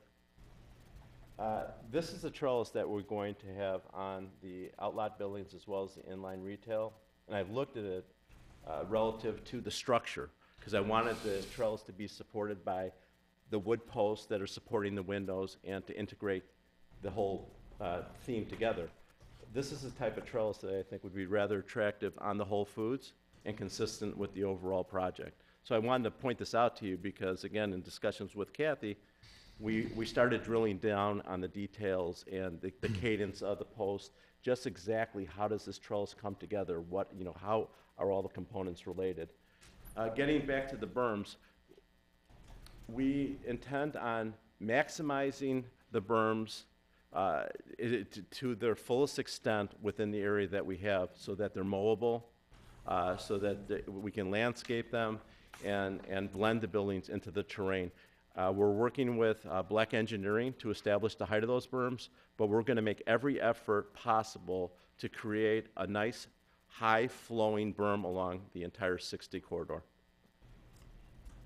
I can't specifically tell you the height of those berms at this point because it's related to engineering, but we're going to maximize them. I believe, given what the explanation regarding the lack of existing trees, which I now understand in that area, and the fact that this will be wide open, I think the berming and the landscaping is key to this area. And as well, the west elevation of the Whole Foods, even though it is blocked in part by the adjacent building, that still is an important elevation because there is residence behind the round.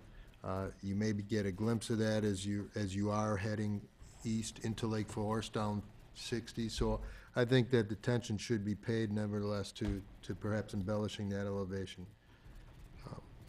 What is the proposed width of the hardy board? 8 inches, 1 by 8. Okay. And it's interesting you ask that question because you always wonder what that proper proportion is. Is it a 1 by 6? Is it a 1 by, you know, what is the right proportion? And I based that 1 by 8 on the scale of the building. I didn't want to go too small. And I'm open to your opinion, but I think 1 by 8 is appropriate. Okay. Thank you. That's all I have for now. This is a very large building with exposure, some fairly decent exposure on 3 sides. I'm struck really by the significant large fields of white clapboard siding. And you've thrown a couple examples of architecture in the area that couldn't be more different in concept. You've got Christ Church with very large fields and not much breaking that up. And then you discuss Conway Farms, which I think flows very nicely and integrates all of that without overwhelming you. When I look at your design, I'm overwhelmed by the starkness of these fields of clapboard siding and want you to address elements that you may have considered or dismissed to help break that up. I know you've added some landscaping and trellising to try and help break that up, but elements that are actually physical to the building that you may have, walk us through what you might have considered or would consider to help address that. Well, I think that adding dormers and creating an identity similar to that of Christ Church in the middle, even though it's not Christ Church, adding the dormers and breaking it up and bringing in some of the additional detail with copper gutters and downspouts will address the middle portion of that building. I think that hearing feedback from the board tonight, breaking the building into 3 parts but keeping it unified is a very realistic concern, and that this is exactly the type of feedback that I wanted tonight. So I have no problem going back and addressing that section of the building in the middle that seems to be void of detail. And I don't, I also point out, above all the window lines, particularly of the main building, there's significant additional height between the top of the window transoms and the roof line. If there's any, I'd like you to give some thought to whether it's extending the roof line down or something to just help minimize how much blank white space there is. And again, to be thinking about at least the 3 primary sides of the building, not just the front. Mm-hmm. Taking the berming discussion a step further, what buffering is being created between you and Amberley Woods to the east of the site, whether it's sound or light, to help protect the privacy of the residents there.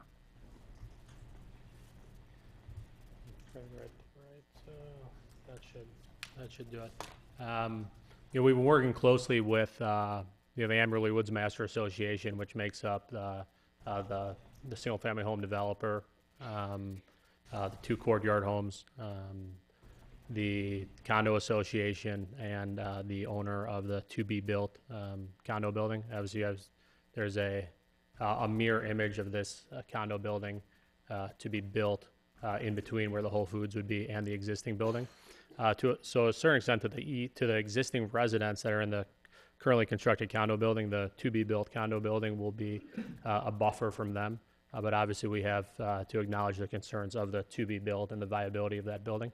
So we've been working closely with that owner. In terms of light, as we come back with further plans, we'll emphasize again that there will be no spillover, that everything will be downlit.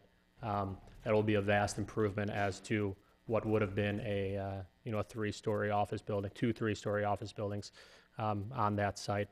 In addition, we have landscaping that to be honest, there is not a room for a berm in terms of where we were orientating the site, but a good suggestion that we heard at the Plan Commission and through staff was, can you work with either a minimal berm, extensive landscaping, and a fence? We don't have a fence proposed, but I think what we're going to work to is evaluate a fence, hopefully bring it back to you and the Plan Commission. That will alleviate the concerns of headlights coming into the center, various things like that, that can't be controlled just through design.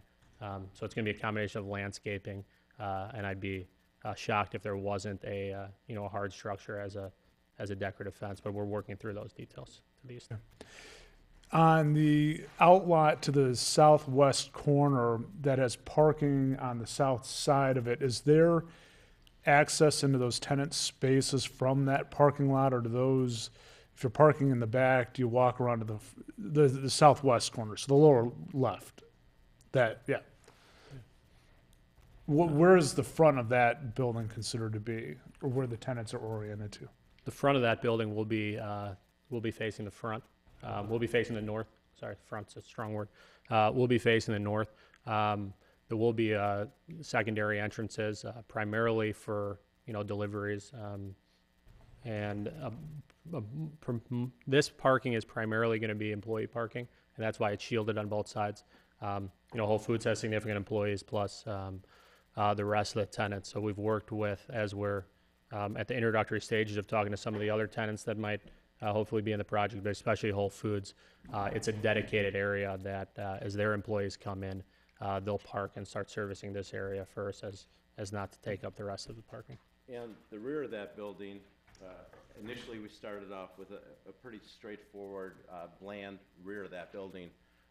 In your packet, you'll see that each one of the entry-exit doors are punched into the building. There's articulation relative to each one of those entries, so that facade has now become embellished from what we typically started off with. You can see the windows, the indentations with the banding, and then the trees, so that architecture became more flavorful, even though it's the rear of the building, to address our concerns with the drivers coming up that drive. Because it's only shown from drivers, because that's screened by, obviously those, we don't have to go back right now, but there's the 2 aisles of parking, and then there's significant landscaping that would screen the back of that building from the connection between the residents behind us and the start of the commercial piece. I have one last question for you, and then a quick one for staff. But before I let you go, in the package that you submitted, you showed examples of some of the benches and light posts. In my mind, for whatever it's worth, it didn't seem really in keeping with the style of the architecture, and I was wondering if you could walk us through your thought process on selecting that. We had talked to staff about that. Originally, we started off with a more traditional Sternberg light with wood posts. And I kind of like the wood post, the earthiness of it.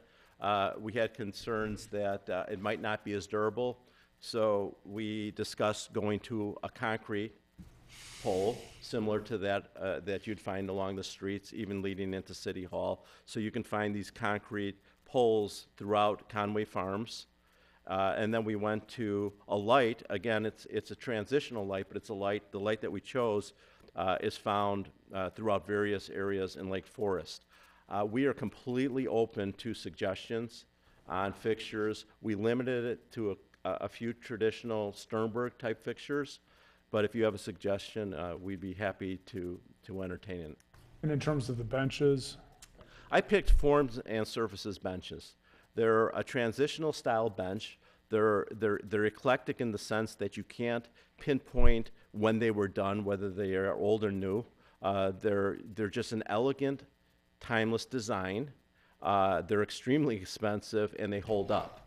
So characteristically, the materials and the look of them blend sinuously with the center, but at the same time, it's a top-notch quality fixture that will endure the abuse of a retail shopping center, but be elegant. Thank you. Kathy or Megan, just one final question for you two. On the south side of the property, is all of that wooded area buffer, or can any of it be built upon between the property line, this property line, and the road, the residential road to the south?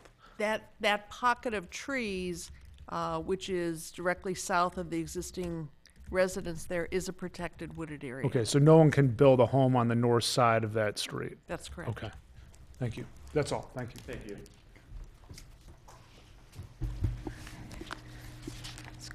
It's a pretty complicated project, so A lot of sheets here. Material there.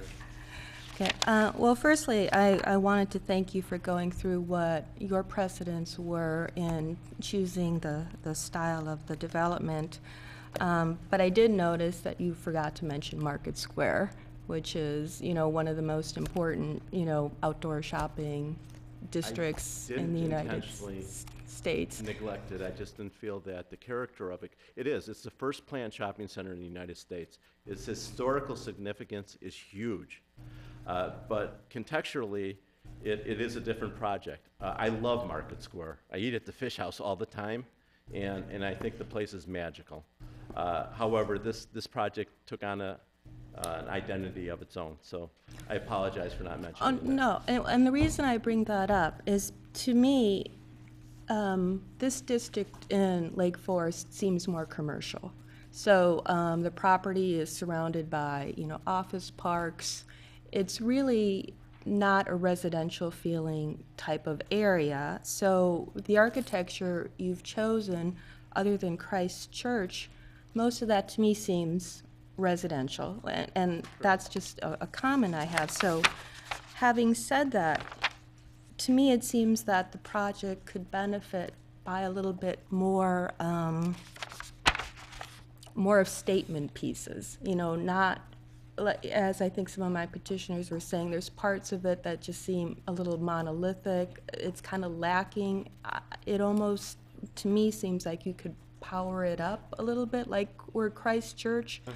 It's a beautiful building. It's got a simplicity in its forms, and I'm not really seeing that right now. I mean, I'm almost imagining if you're driving down Route 60, are you really going to see the Whole Foods? Because it's kind of way back there, and the roofed elements on the north elevation, to me, they're not relating to each other, and perhaps that would give you an opportunity to make more of a statement, as in Market Square. You know how he has the towers on either side? There's something that's telling you, come here, I'm a beacon, visit, this area. What I would love to do with the entry, and I hope you don't mind me just jumping in, is I would like to make some of the forms more dramatic. I intentionally toned them down, and I wanted to get feedback from you tonight. And even Kathy and I were discussing this. I mean, when you look at Christ Church, it has this Huell Newell Jacobson look to it, Right. because it's neither old or new. Right. And that's the beauty of Lake Forest, because you really don't want to give a time and date when the architecture was done. It has to be timeless. If I could pump up some of the forms And I really don't think that taking the ridge line on the entry and creating a 12-on-12 pitch dramatically impacts anybody negatively, and have that latitude, I would gladly do it. Your comment about the building being understated and almost invisible to the street was somewhat intentional as well, because we've heard from the neighbors, and there's this balancing act that always occurs with, all right, if you asked Whole Foods or any retailer, do you want to be bigger and brighter, they would tell you, fill the whole room with the space. And you heard it tonight from a guy that's trying to show off his product. So tonight, the feedback that I'm getting from you and the latitude that you give me will be factored into the design. But I also balance the concern of the neighborhood, and to some respects, I put the retailers at a disadvantage. Okay. Well, I appreciate all those comments. I'm just trying to give some feedback of what I see. I see this is a commercial development, and commercial is different from residential. So I think that there's the potential here to really, bump up the standard and, make it something a little bit more exciting. And by creating, like taking some of the elements that you have, like the trellis detail was beautiful. Thank you. But it's kind of too small of a scale. It's a nice human scale, but where is the scale from a distance? When you're driving by it at 45 miles per hour, what is drawing you into that piece? So, and then some of the sides of the Whole Foods itself are very simplistic. So I would look for some more input on that. I think those are great comments. Thank you. Oh, and then I had some just more site questions, and it goes back to the berming. I see from the corner, there's the landscaping there, and there's the berming, and then there's the brick paved area that's around it. So is it your intention that berming would cover any cars that are parked there, so that when you're driving by, you would not see the cars parked around that perimeter kind of rim road? This rim road here? Yeah, because those are parking spaces right there. You won't see that because we're going to step the terraces up. Okay. And by the time you get to the last terrace, you'll be above the parking lot, so it'll be completely screened. And is that also the case along Route 60 between the bank building and that other outlot building? From a driver's perspective, you might see the top of the cars, but you're not going to see very much of the parking field. Another significant feature, and we've had discussions, and the neighbors have voiced their concerns about the setback in the buildings along the street. The beauty of bringing the buildings to the street is that they mitigate the impact of the parking lot. So the minute you take the buildings off the street, if the buildings are quality and they tell a story, then having buildings and new urbanism and bringing it to the street is something that is looked upon in favor. Right. So I think that your points are well taken. When we look at the berms and the heights, I think that they will substantially, they won't completely wipe out the impact of the parking lot. Those pavers, by the way, there's 50,000 square feet of permeable pavers. You can find those at the Morton Arboretum. They're going to add a sense of just a beauty to the overall project. They have a calming effect on the traffic because they ring that road that's most heavily trafficked. I don't think that's a word. But that extra textural element really breaks up the sea of asphalt and adds another dimension to the project. Just to elaborate, one of the reasons we can't, either we can't or won't, we're working on, elaborating that setback, which might give us some more room for berming and landscaping, because it's currently 24 feet. It's 24 feet from the building and 33 feet on the bank. So we're looking at how we can, modify the site to improve that, which will then give more opportunity for the berming and the landscaping there. Okay. Thank you. All right. Bob? Sure. God, it'd be great to have the Whole Foods here and all that other retail. God, like everybody's saying, this is a tough corner because you're driving right up into Lake Forest and you're getting hit right away. My first thought on it was, I think what my colleagues have been saying is that I don't think you can use a church and residences for a commercial project. when I looked at this at the first time, it was like, whoa. And it also seemed there's too many buildings. It just seemed there's just too much stuff going on. And I don't know the solution to that because I'm not an architect, and, but I know that we've got some architectural and design code sections that we have to blow through, and that's the difficulty. And, you know, I guess we're concerned about the condo buildings and then the residences and the screening. So when you guys come back, make sure there's a lot of blockage so that those guys don't see anything. The other side of the other thing too is if you're gonna have these long walls, that detracts from kind of the beauty of the project you're doing.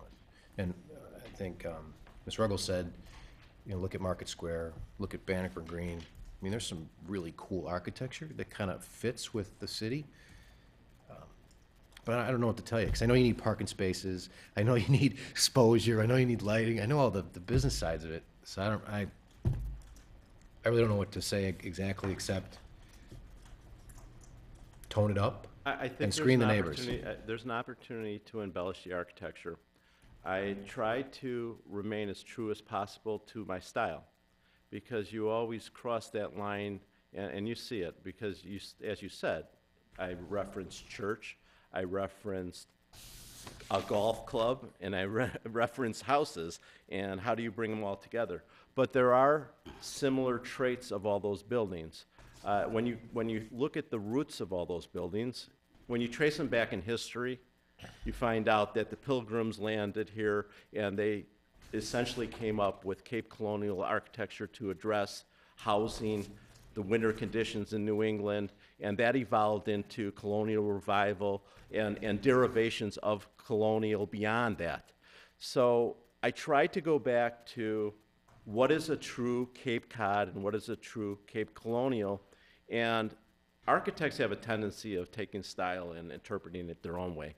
And I do that more than anybody, except when I came here, I completely dropped that. Because if you looked at some of my buildings that I've done and you looked at what I'm doing here, you probably would think they were not done by the same person. But in order to be mindful of what's occurring in Lake Forest and what creates the charm of Lake Forest, you kind of have to go back in history and somewhat respect what has been done and how it's been interpreted by others.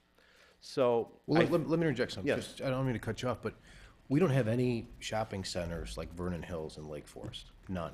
Correct. So what we're doing here is we're trying to create something that's kind of picturesque coming into Lake Forest. Correct. It's one of the main arteries getting into town. And we as a board have, like I said, these design reviews, and it's gonna have to be spectacular because it's literally a prime piece of property. And I know you can do it, so I'm not worried about that side of it, but I'm concerned about the buildings that are right up on the road. Mm-hmm. I'm sure nobody wants to look like Vernon Hills. No. And did you consider making the shopping center an L shape that would run against the south and the east borders? We probably did 60 site plans to get to this point. And the site plans, as I started off saying, we had massing on the corner, we moved massing around the site, and there's this balancing act between getting the proper massing, the proper parking field, meeting the criteria of Whole Foods, meeting a parking ratio of 5 per 1,000. There's so many aspects of it that for 2 years we've been working with staff, and we came up with a design that we felt would create the gateway by pulling the buildings apart. Where there was mass, we created a void, and we felt that an introduction to the center would be best served by landscaping, not buildings. And to your point, we think it is going to be spectacular.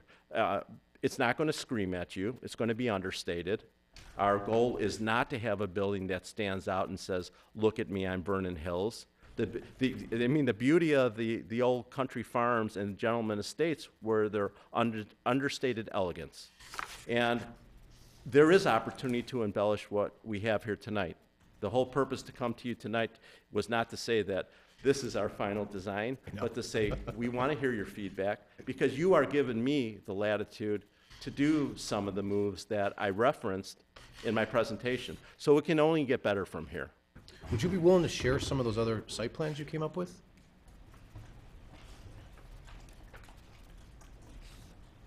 There's a lot of them, and we'd happily share them. One of the things that we've being in this business, personally me for a long time, but Bill Shiner, who's, founded the company in '83, and having done 80 projects, 65 of them are ground up development, and none of those that have, faced foreclosure or gone back to the bank or are dealing with, various things. We sort of learned how to build shopping centers and, from L shapes and what you want to do. The most important thing, not only for us, but when we're talking about some of the tax revenue that we're projecting to Lake Forest and having Whole Foods plus other retailers and having it be occupied is having it work functionally. And a lot of the things that the site plan changed a long time is, I think as Peter talked about, we are 69,000 feet on 8.6 acres. It was about 18.5% absorption or floor area ratio for the land area. The typical shopping center is somewhere around 24 to 27%. So there's a lot more green space. There's a lot more of that. But another thing that Peter's he's over 1,000 centers is make sure the buildings we're going to work to make them more architecturally significant, but can adapt change. Because if you look back 20 years ago, Whole Foods is probably the bell standard of retailers. They're the bell standard of grocery stores from a credit standpoint and a shopping experience. The retailers evolve, tenants change, tenants go in and out, and we are long-term owners of real estate, and we're going to own this center we're going to develop it, and we plan on owning it for, you hate to say generations, but a long time. So from the design L shape, you get all those corner spaces. You can't keep them leased. You can't park them. You can't do things like that. So from a visibility, from having parking that you can get into, having multi-tenant buildings that are, architecturally significant but are flexible, where, if a tenant expands from 2,000 feet to 4,000 square feet, there isn't some architecturally significant element that, makes that space untenable. So those were a lot of the design considerations, but if it's okay with Kathy, and I can send them to Kathy, we can show you sort of the evolution of the plan. I think we're happy to share that if staff's okay with it. That's great. Bob, would you mind if I ask a related question, No, no. please? Related to Whole Foods, you mentioned creditworthiness, substance, and their depth. How many Whole Foods are there Country? in the country? I should know the exact answer. I know there's plus or minus with the Dominic's acquisition 24 in Illinois. I want to say their goal is to have 1,000 in the country. I think they're at 350 approximately now, 350 across the country. And of those 350, if you know, have any gone dark? We'll make this presentation again. The thing about Scott Salisbury, he's a regional vice president for Whole Foods, testified to the Plan Commission that they have never opened a store and closed it in their history. There's been acquisitions that they've acquired different brands, and so you might have seen a store close, but they've never signed a lease as Whole Foods, opened a store and closed it. They're making a significant multi-million-dollar investment. They're signing a significant long-term lease for this store. So they're making a significant commitment to the community, and we'll continue as we go through the process of getting them more involved and showing their commitment to the community in future meetings. Do they help attract tenants for your outbuildings? Having an anchor like Whole Foods? Yeah, Whole Foods is again, it's the bell stand. It really makes the project. And when we looked at the project, we worked at it. We've been working with the landowner for a long time, and we looked at a lot of different options and a lot of different uses and a lot of different tenants, and we really felt if we were going to come forward with a project that's at such a significant, as Commissioner mentioned, that's such a significant entrance, it had to be a tenant that was worthy of being there, and having Whole Foods then attracts a different caliber of co-tenant. Thank you. Bob, do you have any further questions, or turn it up to Fred? Thank you, by the way. Fred? Well, let me say, as preface to the questions I'd like to ask, I appreciated your opening introduction. I'm a registered architect in states, I guess, all across the United States, including Puerto Rico. It's hard to believe. We have a few things in common. I'm a registered architect in 42 states. I worked in Puerto Rico for 3.5 years. Been a professor. Emails in Spanish? I beg your pardon? Read all the emails in Spanish? There's many stories I could tell. And I've been a professor of architectural design for 16 years at a major university. lastly, inducted into the College of Fellows of the AIA. I say this only as to let you know I can read drawings. Thank you. I can appreciate plans, and I can appreciate the intent that you've brought to the project. What I have to share is I believe really too much is being attempted on this property. Some of those concerns have already been expressed. Too many buildings, too close to the road, have very negative consequences with respect to the introduction to the city of Lake Forest on the Route 60 corridor. And what I would add is that, and you have brought up in your introduction that a pivotal consideration has been the traditions and the history of Lake Forest, which make it unlike other places, and those are your words. I think they allow the response that I think it would be more appropriate in reflection of that goal, rather than to bring in import imitation styles from somewhere else to leave the style that is the history on the site. That's a consideration for the HPC, but it is, since you have stated you had a goal to respect the history. My first question is, have you considered using the building that is on the site, which is a rich and landmarked structure? We did. We looked at it and we dismissed it. We decided that the visibility of that building, the prominence to the street, was not as pronounced as the other buildings along the street, and in order to develop this property properly, it would have to go. I don't say that in a dismissive way or a condescending way, Right. but Well, then, then the project is defined for no doubt commercial reasons, has certain features. Correct. And they don't fit within that context. Correct. Which leads me to suggest then that the site is wrong, and your project would be successful in a different location. I don't think it can be successful in this location, given its complements, its consideration, its configuration, and the impacts which it has in its location. Louis Sullivan told us to always be aware of the next larger context, and that means, at least from my consideration, that we don't look at just the limits of this property, but what's down the street. Some of that has been done. The references are made to Christ Church, but what has not been referenced is the fact it's set back from the road. It leaves the landscape corridor intact, and that's not what is happening here. So I think the reference is being misused. I really could see this fitting much better on somewhere like Ogden Road in Downers Grove. that really hurts. I would disagree with you there, but I can respect your opinion, and I think we have a little bit of a difference of opinion here. I take it very personal that whatever we do here, it will be the right project, it will be the right development. It's a great gateway feature. If you consider that an office park was planned and approved for this site, how appropriate was that? If you consider the jobs, the opportunity, and recreating a little bit of history that introduces you to Lake Forest in a more humble, understated way, in a scale and a massing that's proportional to the site. When you reference Christ Church or even the office parks and the setbacks, I mean, Christ Church is a monster. If Christ Church was up against the street, it would be way out of scale. So I think the setbacks are appropriate. The outlet buildings here are 26 feet to the top of the mansard. So when you factor in the scale of those buildings and landscaping, we can disagree on planning. I schooled at the University of Miami under Andre Dewani and Elizabeth Platter-Zyberk. And Andre Dewani, as you know, went on to do Seaside and other developed towns.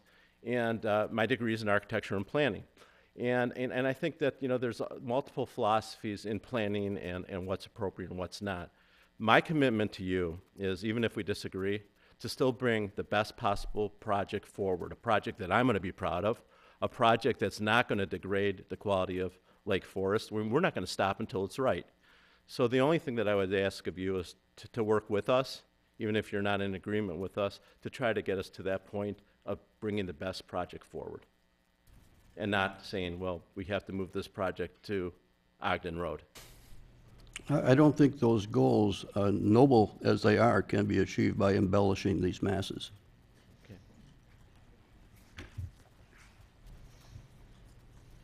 Okay, is that Fred? A couple other questions for you. You mentioned 26-foot heights on the out parcel. Is that typical in out parcel heights? So that seems, I mean, that's a 2.5, 3-story buildings. Is that necessary? Are retailers using Well, that kind of height? No, that's a good question. The 26 feet is to the top of the roof, and I'm using those roofs to screen the mechanical equipment. So I'm considering sight lines, and the height of the 26 feet is reflective of a typical roof line on a story and a half house. The house that was before you tonight probably had roof lines higher than that. So I'm using that mansard roof to screen my mechanical equipment, and I'm trying to bring the whole scale. We were at, I think, 36 feet originally. So I'm bringing it down to a height that allows the retailer to have the envelope inside the building that's appropriate to operate a business, and at the same time balancing, I'm limiting my sign panel to a very small area. In fact, in your packages, we have hand-carved signs that are 2 feet in size, relatively small. So I worked with all those dimensions from the window line to the fascia to the top of the roof to bring it down as much as possible. How tall are the mechanicals on these buildings? Maybe they vary depending on the size of the buildings, but what are we talking here? 4 feet, 5 feet? What? 4 or 5 feet for a typical small 5-10 ton unit on the retail outlet buildings, larger on the Whole Foods. And again, as we look at the sight lines and the mansards, everything has to be screened. And that will dictate the height of the mansard to some extent. And then will there be additional screening on top of, say, the Whole Foods building? There's some concern when the next phase of the condos get built there, the view's going to be right down onto that massive roof form.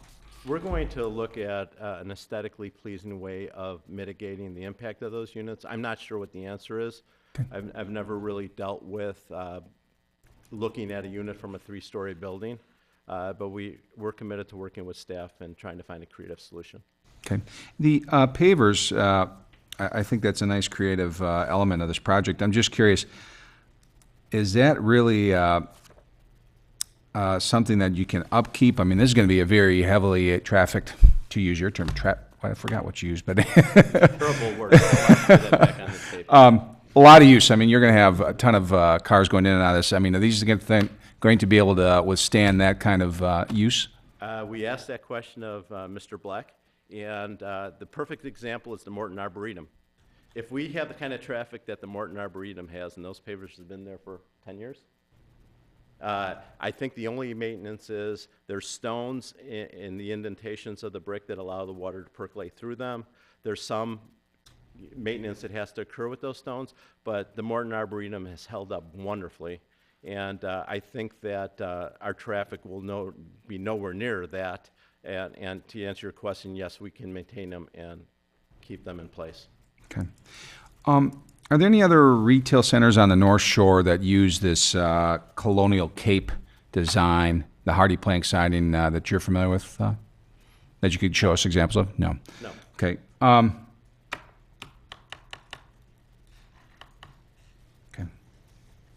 That's all the questions I have. Does anybody have any additional questions? Go ahead, Ross.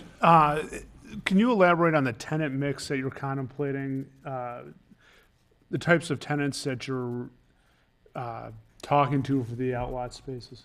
Yes. The only lease that we have the sign and we're really working on is Whole Foods. So again, Whole Foods will talk about what they offer. It's going to be a step above the Whole Foods that are adjacent, and adjacent community is not the right word. It's going to be a step above in terms of offering food offerings, prepared foods. There's going to be a cafe. There's going to be some other items that they'll talk about. So that's exciting. In terms of the other one, there'll be, we anticipate having one restaurant, an actual sit-down restaurant. We anticipate having a coffee shop.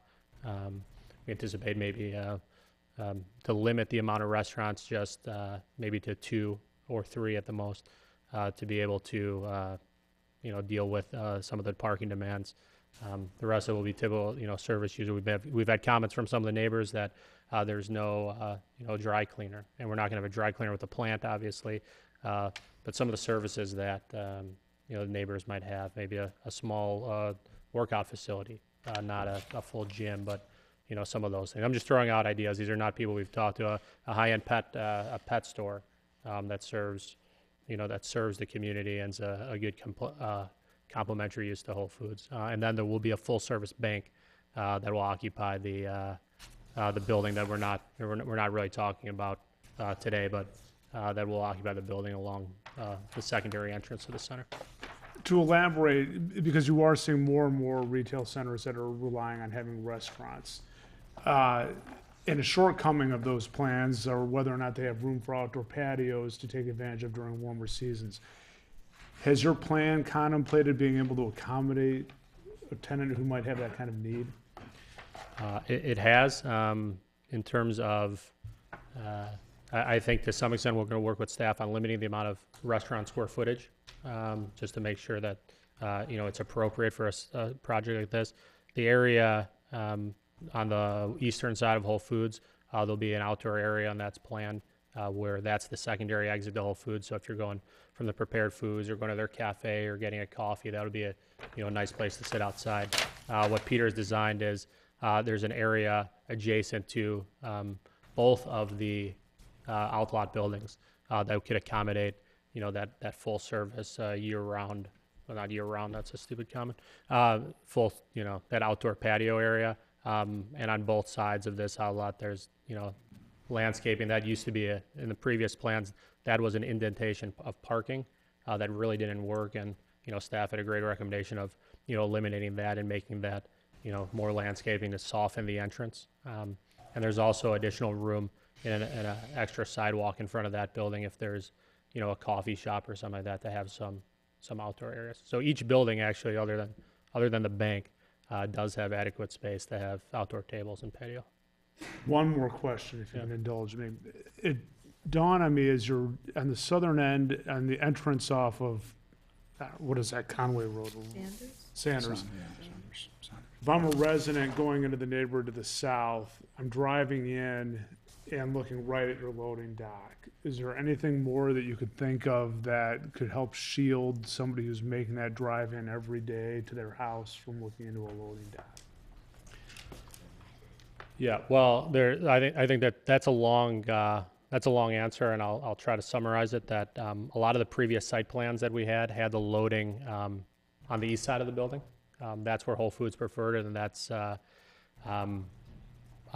it originally was. So the trucks would actually be loading parallel to the building. And we thought that was a larger concern for the to-be-built condo building and the existing condo building. So what we did is try to use the existing screening. And we have worked with the single-family home developer to add buffering, to add a boulevard. This is an outlot, so that won't be a home. But we have worked with the builder of those homes to make sure that the design is adequate to them and provides the clear separation that they've asked for. In addition to that, there's been a lot of commentary in terms of just cut-through traffic and that's a private road. It's fully maintained by the Master Association, but there's been a lot of commentary that will be a cut-through route to the Conway Farms neighborhood and people who want to circumvent some of the traffic on 60. So, we're currently working on having some type of termination that leaves it open to the residents. So again, that's going to be a secondary entrance point to that community. Most people come in through Conway Farms, but again, the single-family home developer is very supportive of our project, as is the developer of the condo building. And there's a lot of residents within the Master Association, so I can't say we have unanimous support from everyone, but we do have support for those, and we've worked hard with that single-family home developer to create that screening in terms of the wall that that Peter identified. Great, thank you, appreciate it. Excuse me if you've already described or explained, but where are the dumpsters to be located for the outbuildings? I'm trying to think where the site plan is. If you want to show them, we have them on. I don't know if you want to show. Right there. Go to the, by the outlet, pad number 2 up there. Right There. Right there. So that'll be the that will be the dumpster for the that'll be fully screened for the pad building. Again, I think Ms. Cerniak mentioned it in her package. We'll come back with further detail on how that actually looks. Whole Foods, their garbage is and their trash receptacles and their composting is internal to their building. So everything is actually inside the structure. The trash for this building will be located right here. About pad 2. Currently at pad 2, we're talking about having it built in internally to the building. We've talked that there's some plans of putting the trash enclosure out here, but I think currently based on where it's located, that will actually be built into the actual structure. And just to put it in context for me, please, 350 some odd parking spaces. Do you know how many spaces exist at Costco up the street, by way of comparison? I don't know what. I'm trying to get my arms around. Quite a bit more. I think you could, I think some of the. But the parking formula that we used is kind of the criteria that we use for retail architecture, which is 5 per thousand. It's not over-parked and not under-parked, and considering our saturation, we feel that it's a good balance without creating an excess. Anything less than 5 per thousand could become problematic. People will be discouraged. They won't use the shopping center. So we did look at a balance of parking relative to landscaping and open space. And Whole Foods must have a rich database to utilize It's for these five, formulas. it's 5 per thousand is a minimum requirement for Whole Foods. Thank you.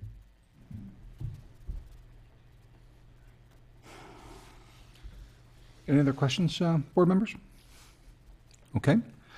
At this point then, it's a chance for the public testimony, and we are limited to 5 minutes per speaker on this testimony. And again, I will reiterate that we'd really like to limit this testimony to the architectural design, the items that we've been chatting about here tonight, the design, architecture, et cetera. So with that being said, is there someone that would like to step forward from the public? Please, come on up.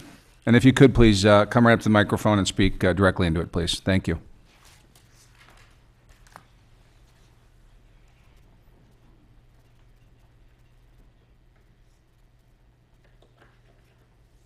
I am Sissy Capola. My husband and I live in the Amberley Woods condominiums. Our unit is on the top floor, southwest corner, and for this reason, we believe we are affected by this project more than anyone else in our neighborhood.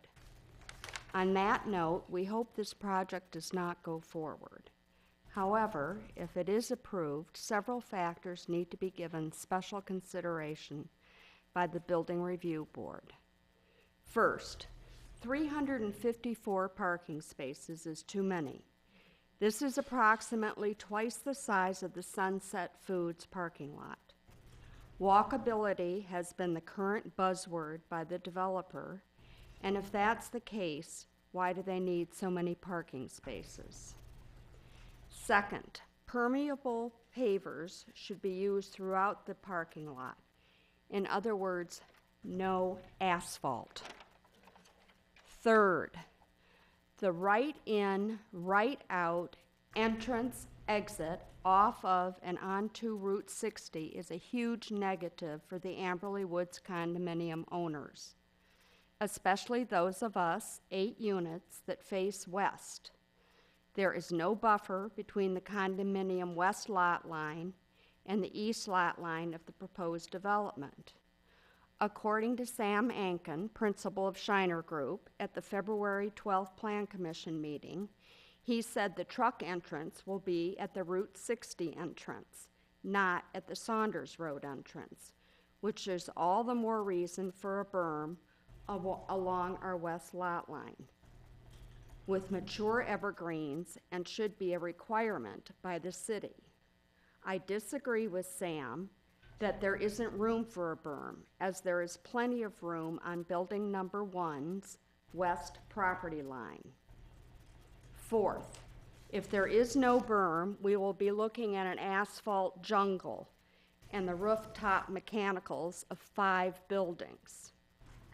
Fifth, the destruction of all the trees currently on the site is incomprehensible. Please find a way to save them. Sixth, there is very little reference to the 45-unit Amberley Woods condominiums in the Building Review Board report. Please keep us in mind when you are considering the following: building massing, architectural design, exterior materials, landscape, hardscape, exterior lighting, and signage. The 45 condo units are our homes, and a shopping center was not part of the original plan for Amberley Woods, nor should it be now. In conclusion, I repeat, I do not want this project to go forward, but if it does, I hope the Building Review Board will seriously consider my suggestions and insist that they become part of the proposed plan. Thank you. Thank you very much. Anyone else? Come on up, please.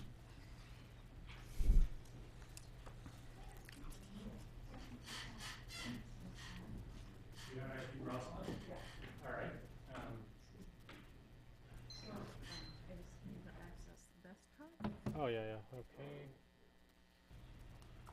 Thank you. My name is Rami Lopet, and I live at 410 East Woodland Road in Lake Forest. That's me over here. Excuse me? We can't hear you. Oh. Can you hear me now? Better? Not quite. You probably turned off the mic. That's good, yeah. Thanks. Yeah. Oh. And then I. There's a, I think, you can tell me if you want me to click it forward or back, you can do that. I can do it for you. Oh, all right. that would be nice. No problem. Thanks. Let me know I'm old. Thank you. I honestly don't know why we're here tonight before the Plan Commission makes a ruling on the setback and before the HPC makes a ruling on whether this Blythefield, the 2007 landmarked house and its 1-acre site will come down. I spent some time yesterday looking through old files about this site because I wanted to catch myself up. I wasn't really familiar with what had gone on before. So I spent some time over at Municipal Services. One thing, you know, it started back in 1999 and it ended rather disastrously by 2007. Over and over at the meetings of the Plan Commission and the HPC, BRB, was the concern about density. It came up again tonight, but back then, Mr. Swanson, who is here tonight, ironically, his proposal started with 78,000 square foot office building with 150 underground parking spaces. By the time, that was 2000. By the time 2007 rolled around, he was down to 42,500 square feet of office building. Today we're looking at 45,872 square feet just for Whole Foods. Another 24,000 by my calculations for the outbuildings. So we are right back at 70,000 square feet on this 8.5 acre site. It's plus 354 parking spaces. So it is too dense. Second, architecture. You know, it's very interesting. The petitioner says in his petition, the style is reminiscent of design found throughout the west side of Lake Forest, such as the house, located on the estate. The materials we are using are simple, humble, and in context with the neighborhood. And it was very interesting to hear you talk about the Cape Cod, the colonial look that you'd prefer to use. And it struck me, given that we are looking at English country here as the predominant motif, it struck me tonight that what is the neighborhood when it comes to retail in Lake Forest? What are we? What is this neighborhood? does Christ Church define it? Because I would say Christ Church is an anomaly, beautiful anomaly, but if you could switch me, that would be good. Yeah, keep going through. Thank you. Here's some of the berming around this site. Sorry, it's a gray day. But here, we have Market Square. We have Settler Square on Waukegan Road, brick, masonry materials. Do go ahead, thank you. This is CVS, this is McDonald's. I think that was This is not me. Oh, it's on a automatic? It's on automatic. Oh, that's okay. You can leave it on automatic. McDonald's, a little bit more colonial, I suppose, at least frame. The shopping center just to the north. And I will let this run a little bit because I understand that you don't want to do streetscapes. But when it comes down to, so we're in a brick vernacular. We're in an English country houses on the site. We have that English Market Square motif throughout all of our retail in Lake Forest. When it comes to the corner landscape, I roamed around town looking for something that resembled the petitioner's design on that corner. The open Lannon stone terracing, I cannot find. I can find a couple of small little brick walls, but nothing that resembles what they're proposing. It's of course, when you take down every tree on a site, the replacement's bound to be sort of anorexic. But I would say that if it comes to landscaping, that we're looking for keeping the wooded character. The building should not predominate. The natural landscape should be the dominant feature. We'd look at an informal, relaxed landscaping, the use of native plants, tough plants, pollinator plants. We just went through the Route 60 median effort, and we used Joe Pyeweed, prairie dropseed, very few, traditional landscape type plants. A much more relaxed, native-friendly landscape would be called for here, but certainly in the context of keeping, well, I would vote for all the mature trees. Taking down 300 trees is just astonishing to me when we are spending millions of dollars trying to put trees back on our lakefront as we speak. Just one more thing. Three more things. Permeable pavers. I would not like to see them as a decorative item. I think they should go throughout, especially in Whole Foods sustainability ethic, to keep all that water, as much water as possible on the site. In that background material I saw yesterday, there was a lot of time spent on getting the Amberley condos to look like that house with the arch motif. So that was important back a few years ago. And I can't see from the site plan that there's any service roads behind some of those outbuildings. So are we going to be looking at back doors, or are there no back doors? I can't really tell. And lastly, I hope the developer would use the LEED standards for neighborhood sustainability, not just for the Whole Foods building itself, but throughout this project. Thank you, sir. Thank you. Sir and lady. Would anyone else like to come forward? Yes, ma'am, please come forward. And we are going to really try to keep to 5 minutes now, folks, so try to edit your comments, get to the heart of it, so we can keep moving on here. I promise mine are less than 5.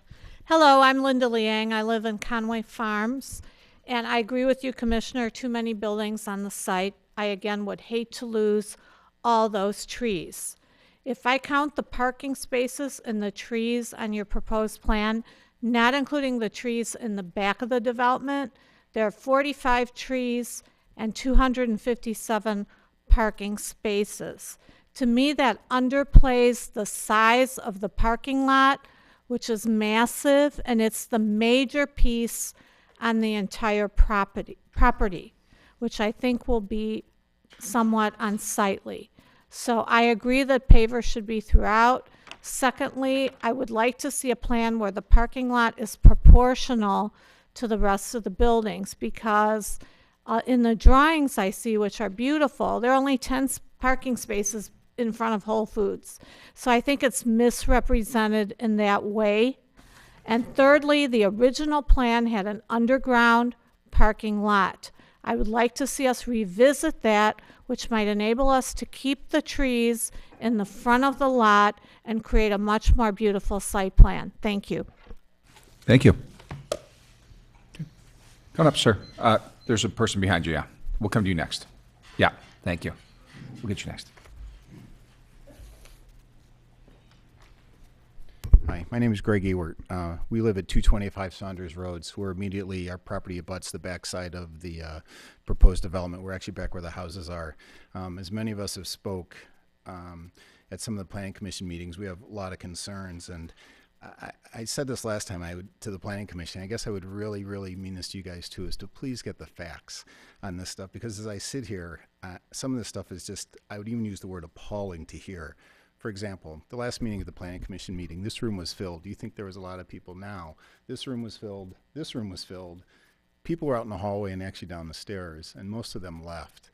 And I wouldn't say it was unanimous for the development. It was clearly unanimous against the property going, and that was from all the people in the neighborhood. I would also suggest maybe taking a ride around the area.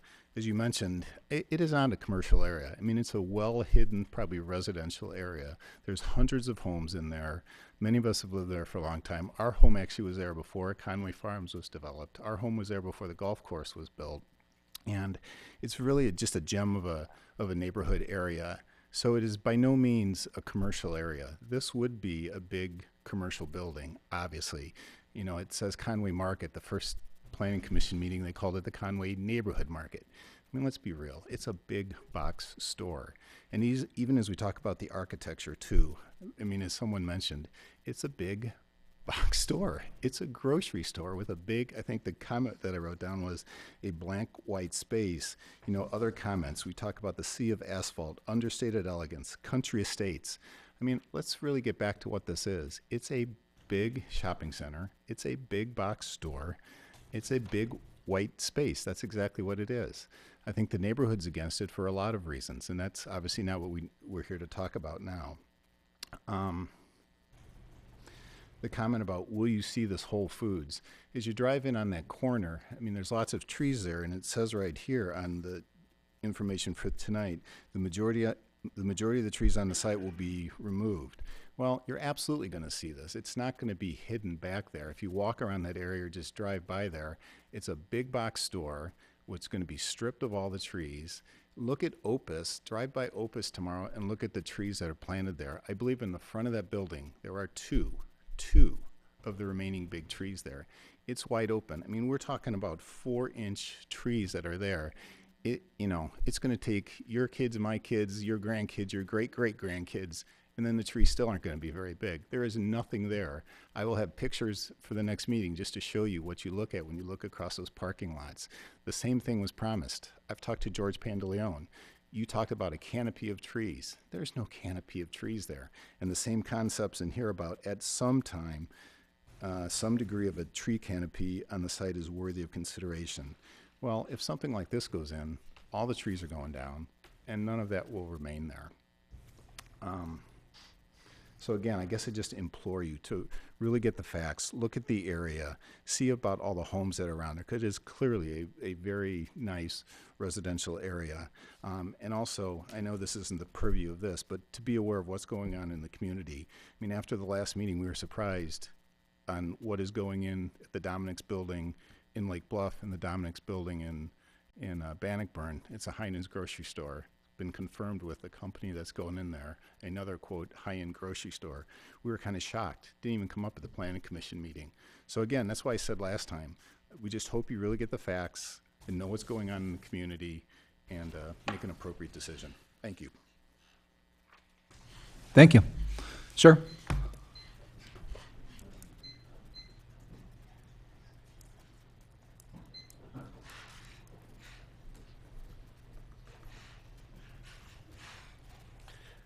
My name is John Donovan. I live in Stonebridge at Conway Farms, immediately adjacent to this property. I've lived there for 7 years or so since I'm one of the original owners. I'm also about a 25-year resident of Lake Forest itself. I want to agree with the people that spoke before me, amplify their comments. One of the things I noted with some amusement is this Conway market or neighborhood market. This shopping center really benefits nobody but the office tenants around. It really does not benefit any of the neighborhood tenants. The slight benefit there might be to the supermarket will be obliterated by the fact that the Dominic's has now replacements coming. In fact, I'm very concerned about whether that building fails. Whole Foods does. It's a very, very large big box store to try to repurpose, in any kind of a normal scale. I'm also concerned that the green median along Highway 60, which we fought so very long and hard to get, is scheduled to be the left turn lane going westbound on 60 into the road there is supposed to be a double left turn lane, which will obliterate the green strip that the city has paid a lot of money for and we lobbied out long and hard for to get put in there. So I wanted to remind everybody of that. I don't know what this handy board siding actually is. Is it some sort of a composite or a, Yes. Kind of an artificial thing? So it's designed to be durable. You don't have to paint very often or something like that. Huh? Okay. I probably agree with some of the original speakers about the fact that these are large blank walls, that they should be something more significant to them. The last comment is one of the major changes besides the parking lot density that they're asking for is that the original development as proposed was offices, which typically would not be open on weekends or into the evening. In other words, you wouldn't have a lit parking lot till 10, 11 o'clock, every night and on the weekends and all that. And I don't know how many trees. I can see the stop and go sign from my house in Stonebridge. I can see the traffic light go on and off. I'm certainly going to see parking lot lights, and I'm not as close to it as a lot of these people are. So anyway, those would be my comments. Thank you. Thank you. Anyone else? Come up, sir.